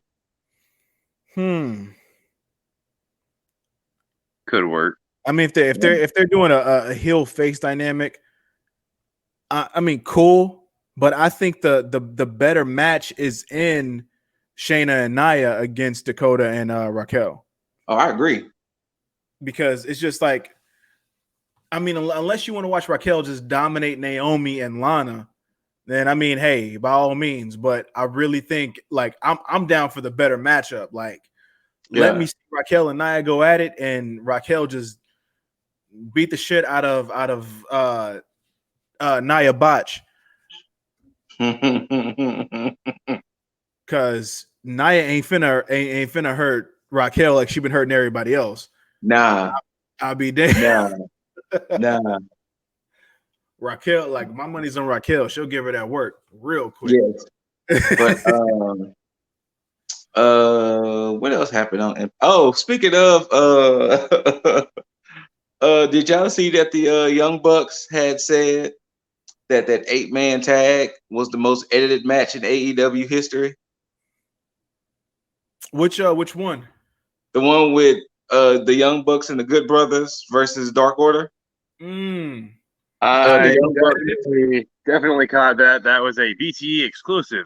Oh, it was a BTE exclusive? Yeah, they was talking about how that was the most edited match because Gallows and Anderson kept making obscene gestures and doing things that they kept having to edit. So they was like, that's going to be the most edited match in AEW history.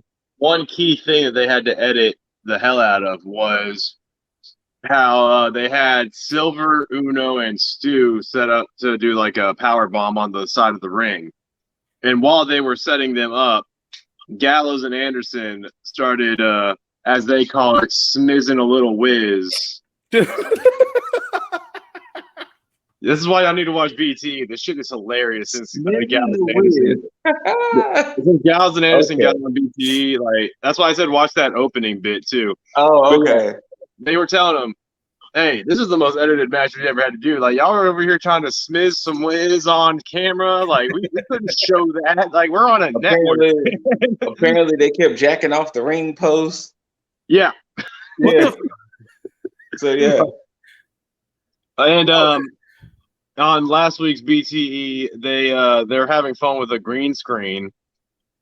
They put up a young deer, aka a young buck, and they talked about how they like to do some things with said young buck. Oh no! And they're like, "Hey man, we're trying to run a show here, and you're talking about some things that are like illegal in most states. Like we can't." We're getting some hate mail about this shit. Well then, yeah. I mean, it's funny that you bring up the Good Brothers because that's so nice. I froze. Uh-oh. No, you're good. You're fine.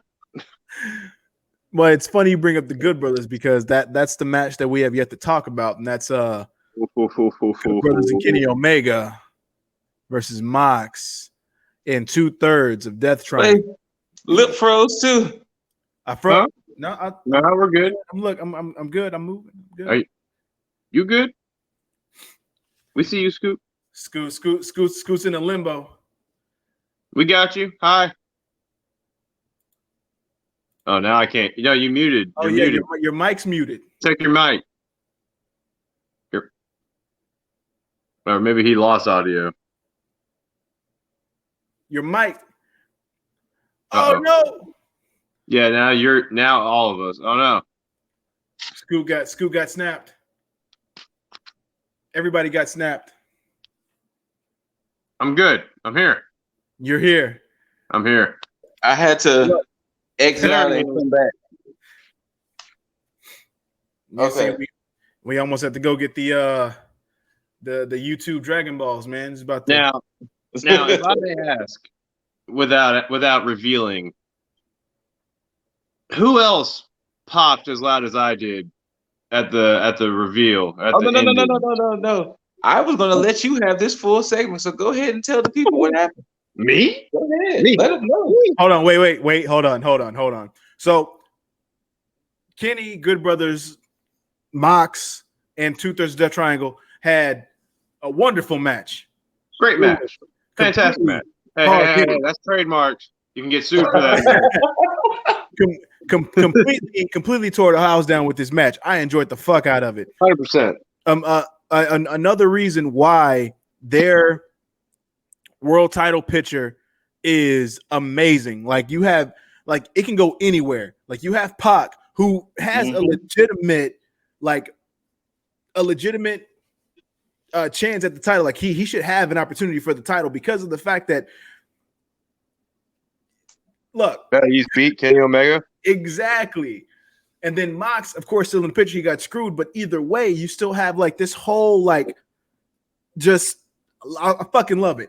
It can go either way. Now, when it was all said and done, hell kind of broke loose. Everybody's fighting everybody. And alone stood Mox in the ring. Wasn't he standing over Kenny? Say that? He was standing over Kenny, wasn't he? Yes. Oh, yeah. Kenny rolled out when, certain situations happen. Yeah. But I'm gonna let Jaeger take this because this is Jaeger's field of study. Oh. Yep. So we're thinking this thing's about to end, but I mean, I noticed the clock, and the clock maybe had another 4 or 5 minutes left. Mm. And I'm like, there's got to be something left. And right when I thought there's got to be something left, our beloved John Moxley gets jumped by a hooded man. And amidst the confusion, my eyes just opened up, and I was just like, "No way!" Why don't you give us an example of how your eyes opened up? If you could reenact it. Oh, okay. Here, so Moxley's standing over him, and then all of a sudden, a hooded figure goes up, and I'm just like, "Oh no, no way!" And then I'm watching. I'm just like, "Yeah." And then he takes the hood off, and then he pulls down the mask. And it is none other than the man who has been seeking out John Moxley for the past few months. The man who has been fighting to keep his number one contendership for John Moxley's NJPW US title. That is absolutely right, folks. Kenta finally yanked down the curtain and was revealing himself as the guy that has been beating up John Moxley. Now, they didn't straight up say that he was the guy that jumped Moxley against Kenny. However, I feel like that'll be like the thing they jump on next. But I don't know about the two of you, but I screamed. Like I popped like I was in a stadium pop. Unfortunately, I saw who it was before I could watch it. Oh, so I didn't get a chance to see it as it happened. Yeah, but I will say, damn, it was a good moment. Yeah, man, that was one of the biggest moments in AEW for me so far. Just damn, it was a good moment. Now, my question is, did y'all see what happened on the IG after the show? Yes. That I did not. I did not. So Kenny chases Kenta down in the parking lot. Oh, wait. Yeah, that. I did see that. I forgot all about that. He chased Kenta down in the parking lot. He's like, hey, man, like, too sweet, bro. Like, thanks for coming out. What's his name? His manager, or Kenny's manager. Callis. Callis didn't even tell me what was going on, whatever. He's like, fuck you. I'm not here for you. I'm here to go after Mox. So, kind of drives the fact that, yes, we are getting New Japan, but we are not getting a unified Bullet Club.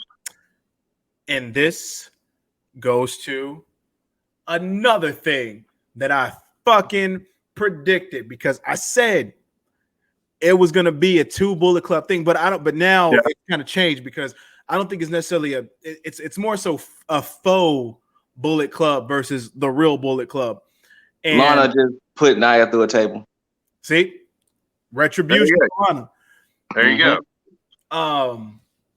And it seems like it's spanning over more things, because Jay White had an interview where he talked about it, and he talked about them being like a fake Bullet Club. So that's a little nugget in there. And the same thing with Tama Tonga. Tama basically said, hey, you can go ahead and go to AEW and slap them all up. Like, you're welcome. So my thing is, how many of these seeds are going to be planted before something actually pops off? Well, they officially announced the tag team match for Wednesday. Yeah. Kenta and Kenny versus Mox and Lance Archer. Oh, Archer, yeah, my bad. Now, I don't know if y'all saw the graphic for that match, but they did put John Moxley as the IWGP North American champion. So it was in the graphic that they acknowledging he is the US champion. So they are completely allowing New Japan into their program now. Yes, that's maybe what it sounds like. Now, as far as I know, Kenta is the only one in the US right now.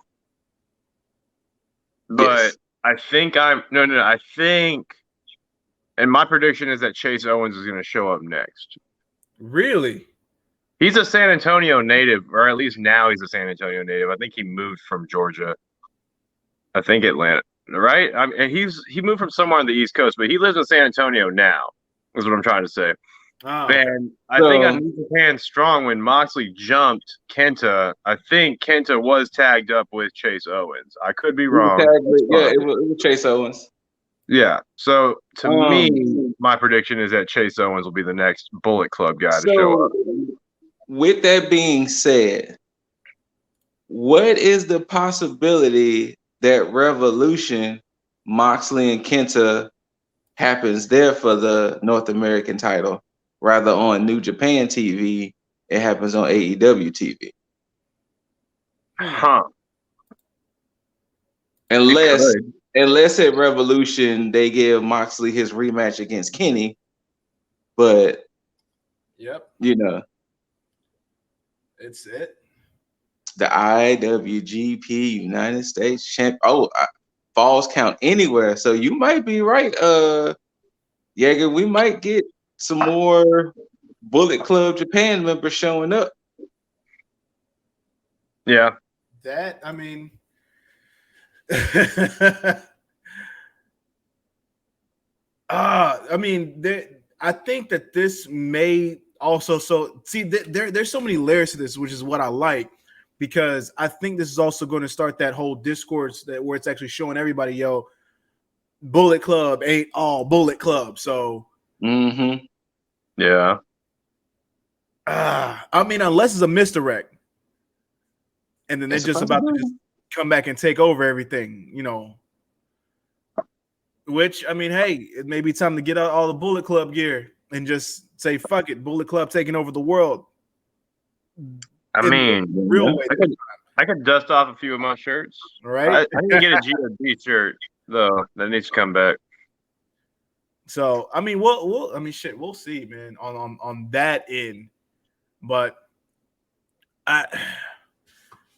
this is what I love about this is the aspect of professional wrestling that I love.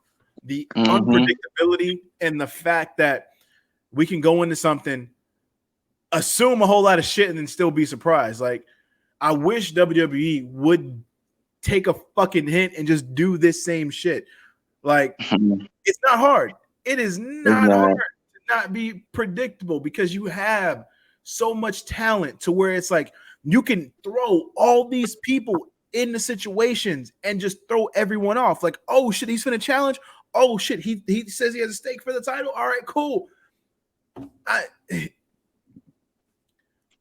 I'm more baffled at the fact that as fans, as longtime fans of professional wrestling, we can book shows better than the people that's paid to book these fucking shows.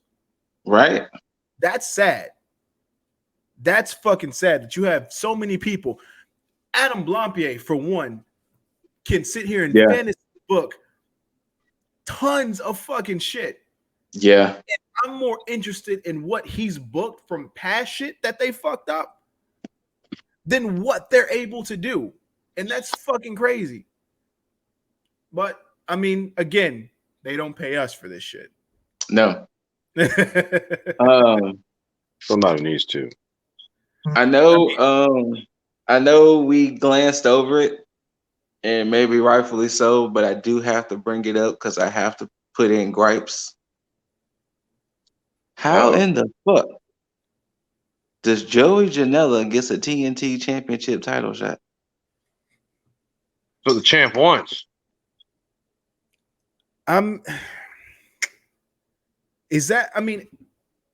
Is he ranked? I don't even think that he's fucking ranked. Like, remember when he was on a bit of a hot streak earlier? And Kenny cooled that shit off when Kenny beat the shit out of him. Yeah, that's the one thing that made sense the first time because of the tournament. But now him getting a title shot doesn't make any sense to me. It doesn't. Like, I don't even know what his record is on Dark, if he even has like a record on Dark. But no, I mean, I remember him coming back with Sonny Kiss, and like they were on a streak for a minute, and then, like you just said, Kenny cooled that shit off, and I haven't heard anything about Joey Janela since. And now he has a title shot. I mean, it's nice to see how Darby's putting it over, because he's like, look, Joey Janela was a top guy when All In started and when AEW was first formed. Yeah. And he says he wants that Joey Janela. He wants to fight that guy. But to do that with like zero buildup on Joey Janela's side is not helping. It's like, oh, I don't know. Does Joey Janela have it in him anymore? Like, can he even do it? To which I'm thinking, yeah, Joey Janela's about to have a great match. That's your rankings. Yeah, you see what we're missing in there? I think it's a guy that goes by the initials of JJ, but yeah.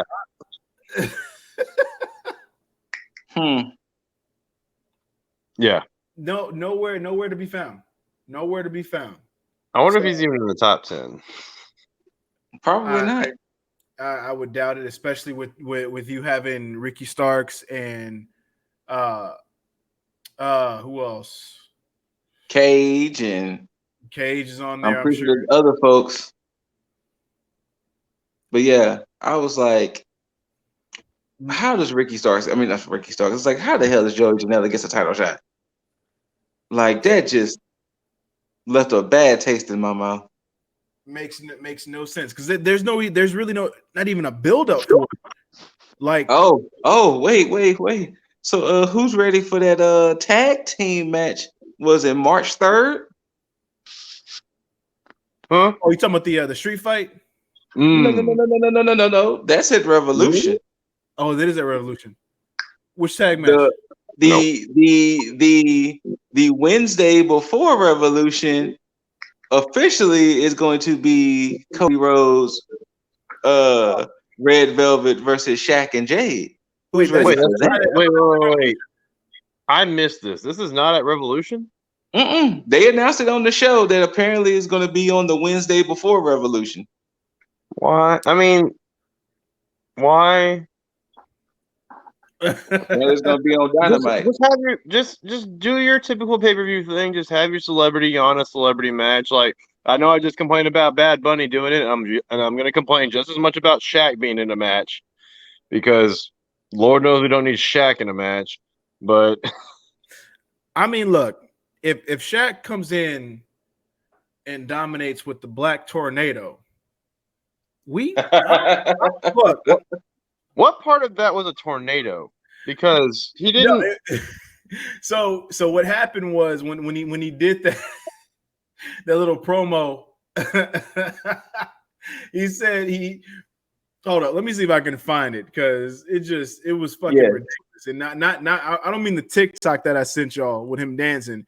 No. That's not the Black Tornado? Oh man. No, he had a promo on NBA I forgot the name of the show.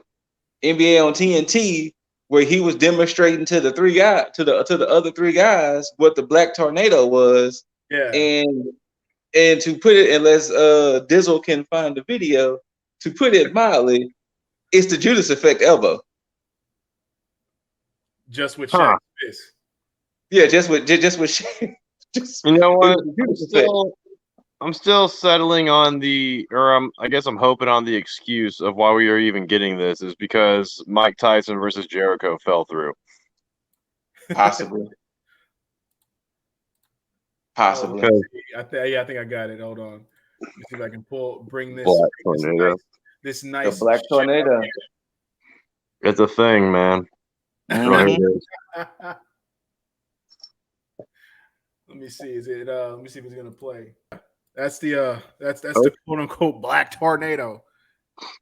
Maybe a category 1 or something, right? Or an F1, not necessarily an F5, huh? No, I think that's a tropical depression. Guys, let's hope that match is not a depression. I knew that was coming. It's only because, man, I really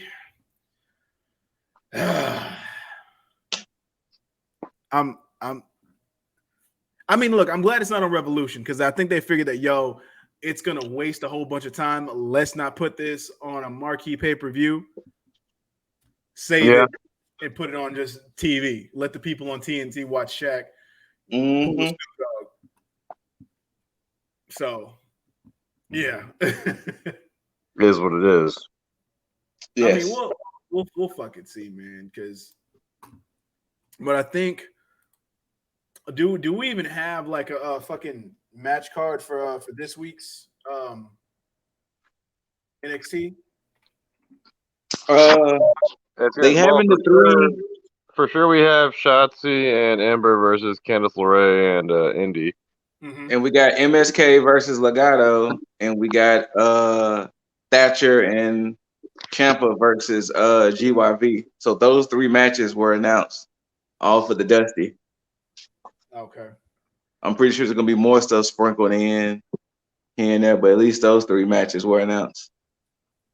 So I'm pretty sure we're all in agreement as far as like how that shit's gonna go with because I mean I predict MSK is going over. Same. At this point, I predict GYV going over, unfortunately, but fortunately for them. I'm predicting Shotzi and Ember over the women's of the way, because there needs to be a heel face dynamic in the finals of the women's Dusty Classic. Yeah. Yeah.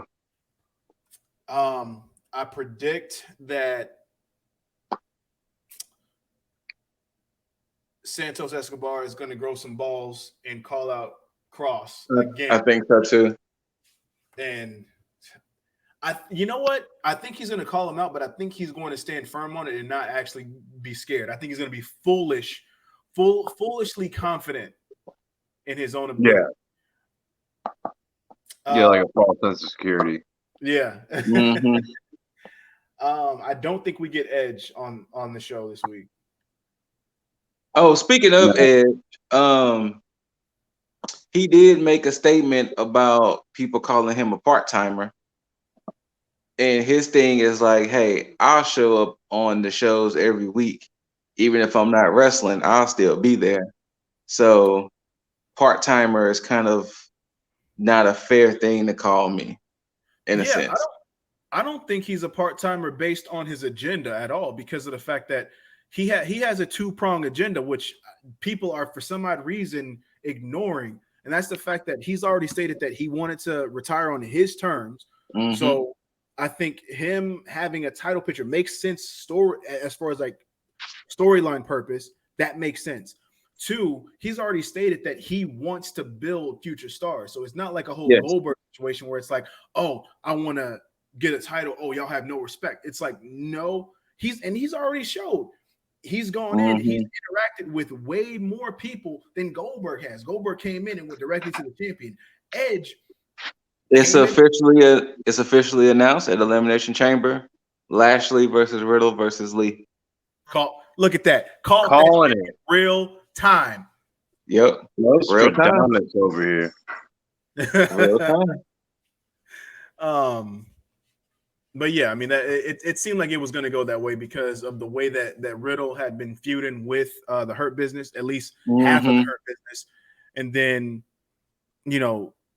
Keith Lee. I mean, he's going to win that match either way. I think so too. Unless Riddle is there, and I hate that this could be the case. Unless Riddle's there to take the fall for Bobby to win and not get a win over Keith Lee. Because if that's the case, if Riddle's there to take the fall, then Keith Lee's going to take that title at WrestleMania from Bobby. I can see that. But that's if they really want to pull that, which I think that might be the case. And it sucks because then Riddle would have to be a sacrificial lamb, and I hate that. I hate that so much. But but to go back to what you were saying, Edge interacted with Dunn, Balor, Bronson Reed, and Karrion Kross. Mm-hmm. And Priest. Well, Priest was on Raw. He interacted with. Mm-hmm. I know on SmackDown he interacted with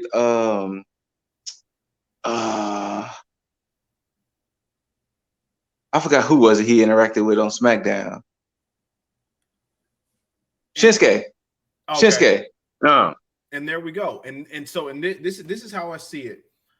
I see Edge going against Drew.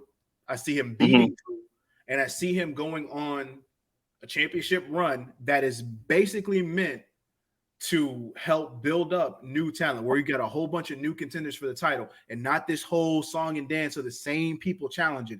I think he's going to help see that in the future.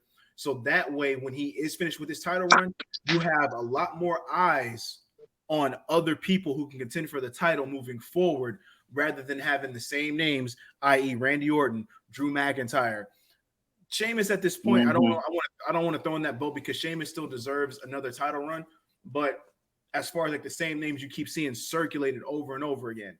So Edge is going to make an impact on his way out. So yes, part-timer my ass.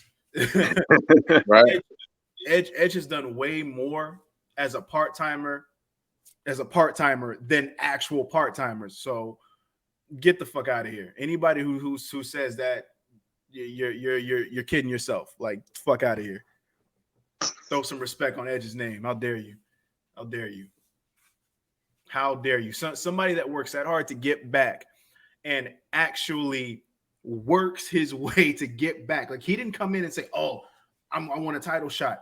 He went in the Rumble, had a good fucking showcase in the Rumble when he came back, worked his ass off to look as good as he did, made sure that he didn't try to recreate what he has already done. His promo after Royal Rumble about the whole, like, it's all about grit and what he has. It's like, that's how you come back, especially if you're somebody who is in a position where it's like, yeah, you're over the line and it comes to being in your prime.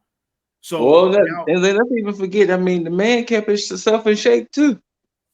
And that's the thing. It's like, everything he's doing right now should be commended. It's because, I mean, look, if you're not going to look at Daniel Bryan in that same light, then you should not look at Edge in the same. And I get that Daniel Bryan is younger, but Daniel Bryan has the same amount of experience as any fucking person who is over the line. And Daniel Bryan is doing the exact same thing that Edge is finna do now. It's just Edge is finna do it in a more in the limelight situation per se, as far because Daniel Bryan is doing a lot more backstage and building people up that way. So just because you don't see Daniel Bryan doing the shit on stage doesn't mean that it's not being done on both fronts. You just have to look at it the same way. It's like, again, because apparently it came out that it was Daniel Bryan's idea that Shinsuke went over in that gauntlet. But of course they pulled that bullshit with Adam Pearce at the end. But yeah. But either way, I mean, Edge needs to win that title just for the simple fact of the agenda that he's trying to pull, and that's to build new talent. And that's what you want to do. That's what any person who's in a position that he's in should be able to do, because that's what your platform is for. Goldberg, that's what your platform is for. Oldberg. God, see, that's the thing. That's the thing that people miss. It's like, you think that if you get mad at Goldberg for the bullshit that he's talking about, you should be praising Edge for the shit that he wants to do because he's doing it right.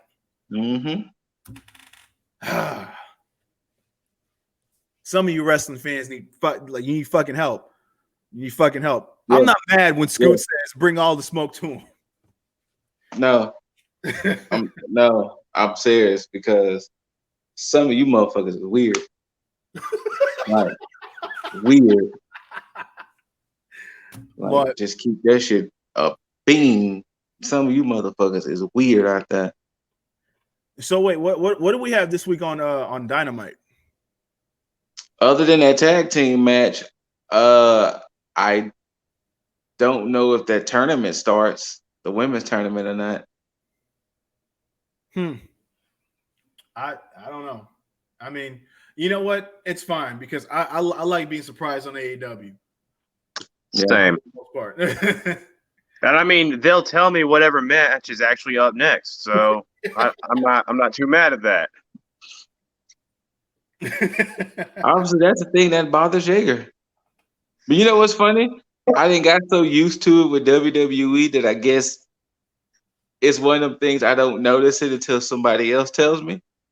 Yeah. Because I didn't got so used to them doing it that it's just like, oh, hey, because actually it happened after that tables match. Naomi and Shayna had a match. What, like an impromptu match? Yes. And so now you got the stupid. Sure. Did that main event start already? Yeah. Drew and Orton are already fighting, but it was just after that. It was just a impromptu. And Naomi beat Shayna, but yeah. Oh, okay. So now the tag teams are like 1-1 with each other now. Well, so you kind of said that. You kind of brought that up, and Oh this wait, is no, another thing. 2-0 now. Yeah, so this is another thing that's weird with WWE. Champions tend to lose a lot when they're non-title matches and whatever. Their champions tend to take L's a lot, which is a weird thing. And it was really noticeable with what's his name, Seth. Seth kept losing matches, but he would win the title matches, but he just kept losing regular matches. It's like a WWE trope now.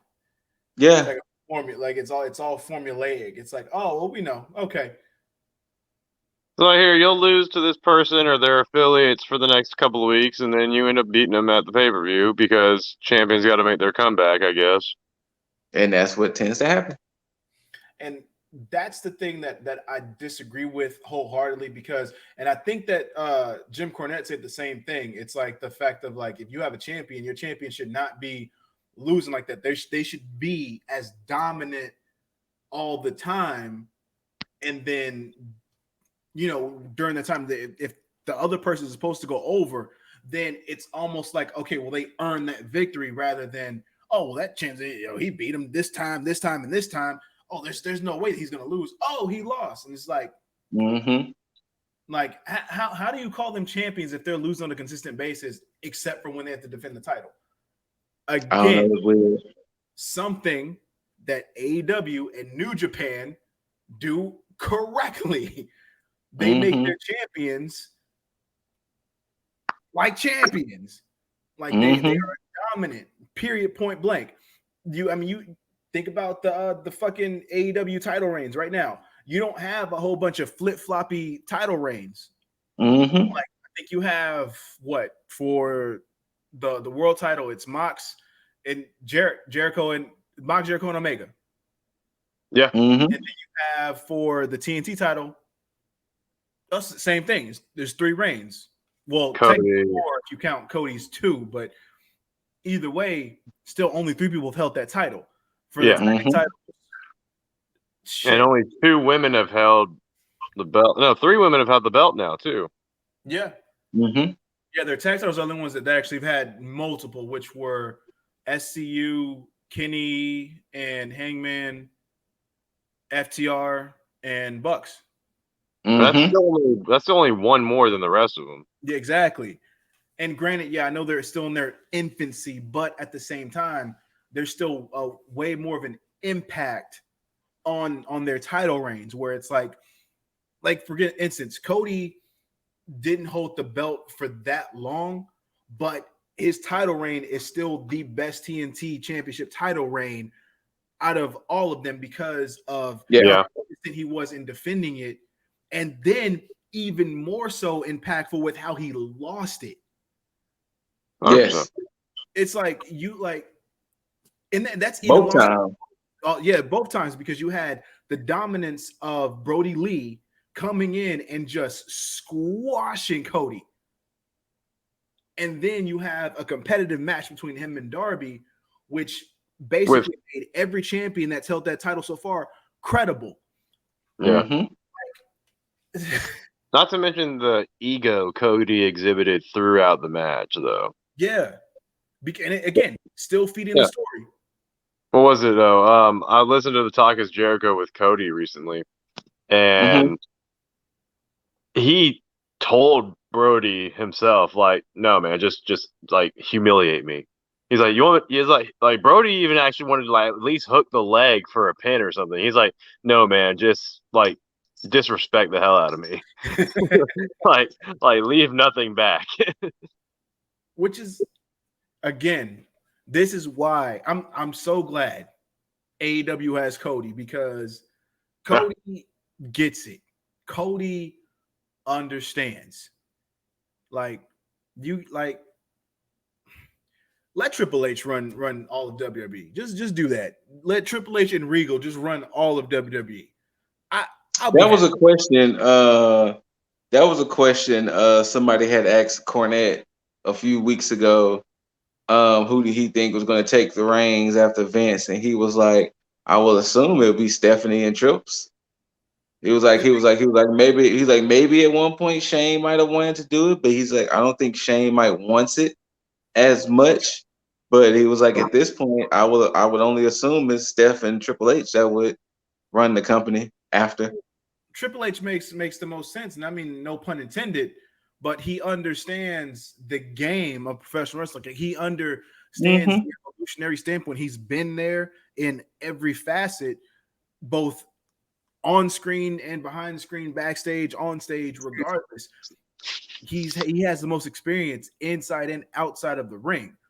And he has he has an ear for new talent. Like, he understands how to allow somebody to be utilized in whatever form they need to be utilized in. Like, NXT is a prime fucking example of how he's able to allow people to shine just on their own merit. He's able to find what's special about somebody and allow that to pass through. Like, there's like, if you look at, let's see, how if you look at anybody who would be on NXT, if you see them on a main roster, you're like, I could probably write them off. I don't care. He's able to look. Leon Ruff, for instance, somebody like Leon Ruff, you look at him and it's like, oh no, this is enhancement talent. He was able to turn everybody around and be like, oh, I'm intrigued by this person. You know what? I can see him as a North American champion. Like, you put that on the main roster, you have watchable television. Because somebody like Leon Ruff, if they was to put him on now, he would be getting beat up by every big dude in the company. Absolutely. And that's the magic that the main roster is missing, because you can, I mean, case in point, if you think about that ladder match that Undertaker and Jeff Hardy had, and how well that built Hardy, who would have guessed that years moving forward he would have been a world champion? And it was, and I can guarantee that it was based off of that match alone. Like, you can't. That's where WWE needs to be right now. It needs to be back to that point where it's like you believe in the talent that you have, instead of just pushing a certain agenda based on what an audience of one wants to see. The fuck out of here. Yeah, man, the universe is in the building, man. You don't hear them every night? You mean that chimed in audience sound that they got from like 2002? It's so fake to hear a boo for Roman Reigns. Yeah, it doesn't even sound real. It just sounds like they just like took a bite of Roman going like, ooh, but then they just kept it going for a boo sound effect.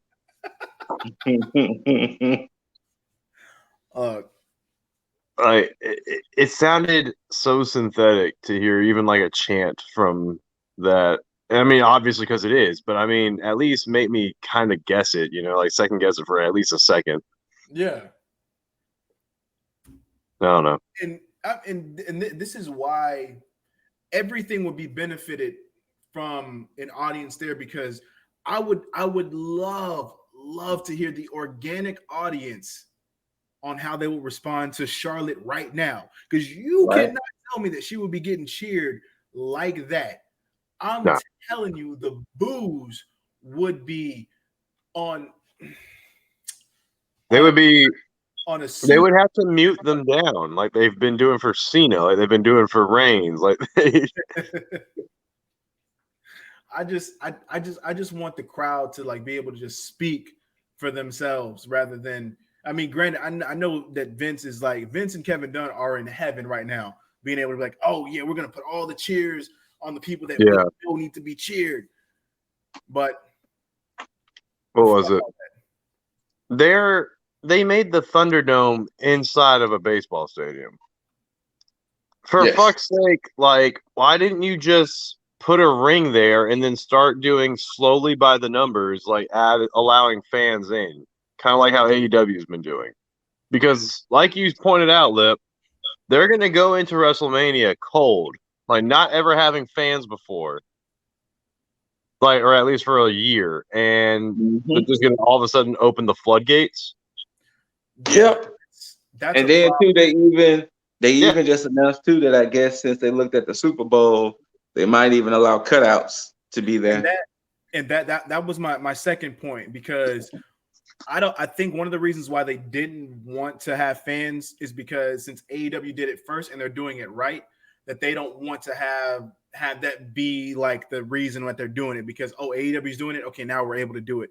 I think they want to be the innovative ones, and they want to say, okay, you know what, we have this whole new futuristic look that nobody else is doing, because they just don't want to follow suit, which is cool. I get they want to be innovative, that's fine, but I mean, to not even have it tested the right way and go in cold, you're in for a rude awakening, because if you have fans, the legit fans, they're going to shit all over the shit that you've been trying to build up for the vision that you want. And I can't wait. Now, again, I can't wait to hear Charlotte get booed at Mania against Lacey Evans. They're going to cheer Lacey Evans. But my thing is this, and I think that's one of the reasons that they're going to follow suit as far as like for the NFL. They should have been doing that during the entire NFL season. Where they had cutouts or bringing people in.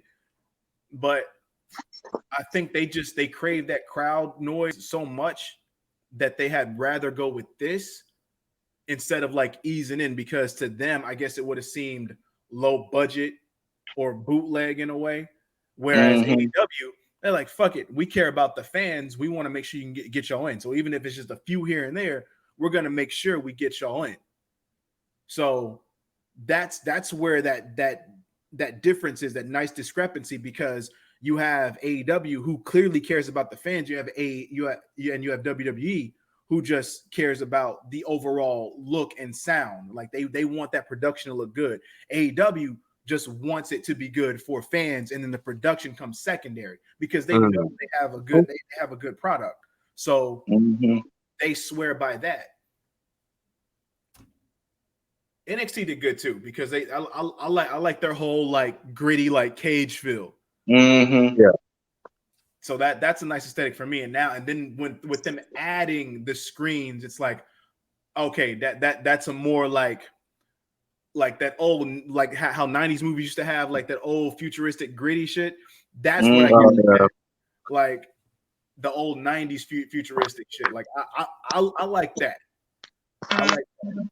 But and they got their soundboard on point, because their sound chime-ins, they actually seem like they're organic rather than everything is on point at NXT. But wait, let me ask this, Scoot. Did it go off the air? They get any surprises on Raw?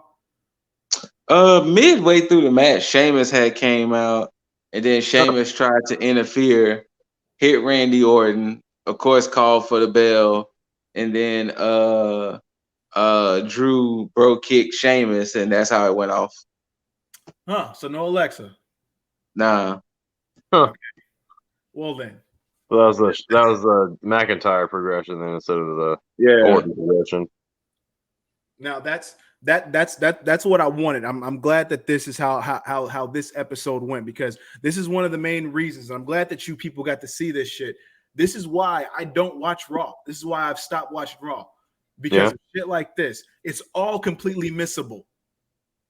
Completely missable and heavily predictable. Now, with that bullshit out of the way, any closing thoughts on anything that happened last week or up to this point in the world of the good old professional wrestling? I'm gonna start with you, Scoot. Once again, shouts out to Raquel, Dakota, Tony, especially Raquel. If anything, I'm kind of more excited to see what happens with this New Japan AEW situation. Yes. That would be my biggest takeaway is I'm waiting to see how this turns out. So that's it. Jaeger, what about you? You got any closing thoughts? I guess my hot take was, as much as I love Shotzi, and you know you're my girl, I was thinking that we were gonna get coming down to the two heels facing off. I was thinking Candice LeRae and Indy versus Dakota Kai and Raquel. I mean, it does make more sense now that we've talked it out here, but that was my first impression. Yeah. On the other hand, on the AEW side, right there with Scoot, I'm all here for this New Japan shit, and I just hope that we start seeing more and more members start trickling in. Oh yeah, did y'all check out that little Tanahashi thing I sent y'all? Yes. Yes. That's gonna be interesting to see how that plays out too. I am all for the way that I said that it would go, of course. Yeah. But for those that can't read my mind, I had sent the gentleman here a little thing about Tanahashi, pretty much saying that he would love to work with Hangman, love to be with like Paige, and really take him under his wing, like show him the right way. In a nutshell. And the way I'm fan booking that is that Tanahashi drinks Hangman under the table and tells him how this is not the right way to go about things, and then starts the mentorship. Oh. I want it so bad. That could be like nice, more so a little story integration. Yeah. Apparently Loki's here for it because he just jumped in my face. I don't have any true closing thoughts.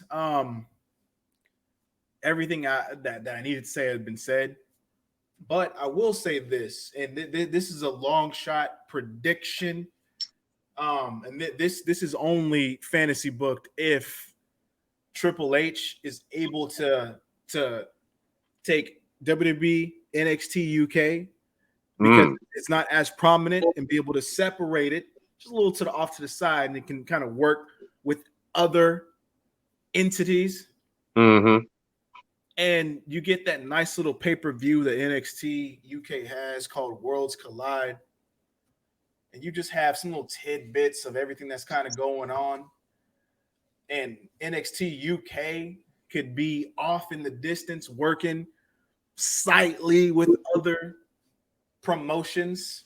Wink, wink, hint, hint. Not gonna happen, but if it did, that'd be the one time to do it, because Worlds Collide is the perfect name for what's going on outside of WWE. Very true. But yes, again, I'm still right. The territory the territory situation is happening, and it is ongoing right now because it is completely underway. And I look forward to being right with more of my goddamn predictions, because I want so much more. I mean, if we get the belt collector club, cool, but to me it'll be a bit excessive. We'll see. But yeah, we will see. But that's all I got on my end.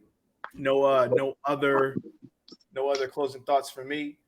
But Scoot, where can, if these motherfuckers want the smoke, where can they find said smoke?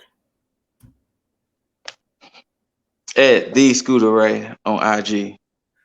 Let y'all know. This don't just mean champion. I'm champion when it comes to this baby shit, people. if y'all really want to debate this shit, because you could flip the W to an M. Me want the smoke. Me. Oh God. I don't wanna include the other two just in case they might not want said smoke. Me. I'll just be like, they could. Ray. That's where you can I mean, find me on IG. But it's all about the Less Than Stealthy Ninjas, of course.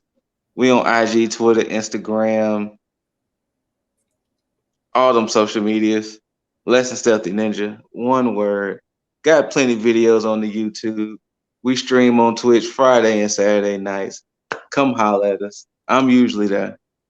Now it'll be a little awkward if you bring the wrestling stuff there because they don't know about wrestling and I do. But if you want to cross brand it, I will bring the smoke over there too. Because like I said, championship status over here, baby. Championship. Champion. He's repping that belt. He knows what he is. Jaeger. Exactly. Where can they find you and all your IWC glory? You can hit me up on Xbox or PlayStation at the Jaeger Bombastic. Mr. Fantastic. So elastic. Or you can hit me up on the social medias via Himza Winning on the Instagram and the like. You can find everything on the Instagram. oh yeah, the Twitch too. The Twitch, where we'll be playing either Rocket League, Monster Hunter, or Final Fantasy 14. I don't have a schedule for that though, so just gotta catch me when you catch me. Ooh, like that. Of course, you can find Ye Old Lip Deasley on all your social media findings and goodness. Instagram, Twitter, Twitch is possible as well. TikTok is possible. You can Hey, he be on there doing them TikTok dances, y'all. No. You ever see him do that silhouette challenge? I mean, there is no silhouette. Not at all. If you need that positivity goodness, you can find me at Lifestyle One Up on, of course, all the same platforms: Instagram, Twitter. It's going heavy on TikTok, Facebook. We're in it. He got over 500 episodes. Yeah, I think I'm y'all that positivity now.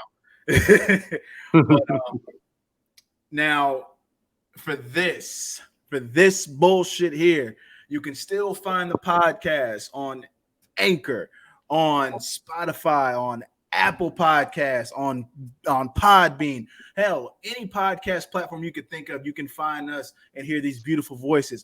But if you want to see what we have on the visual aspect like you are looking at now, you can always catch us on the T.A.G YouTube, on the T.A.G The Average Gamers YouTube, period, point blank, plain and simple.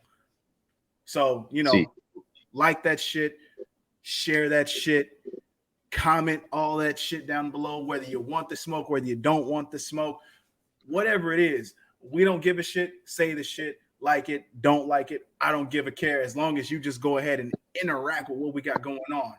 But as always, until next time, you beautiful mother effers, T.A.G out.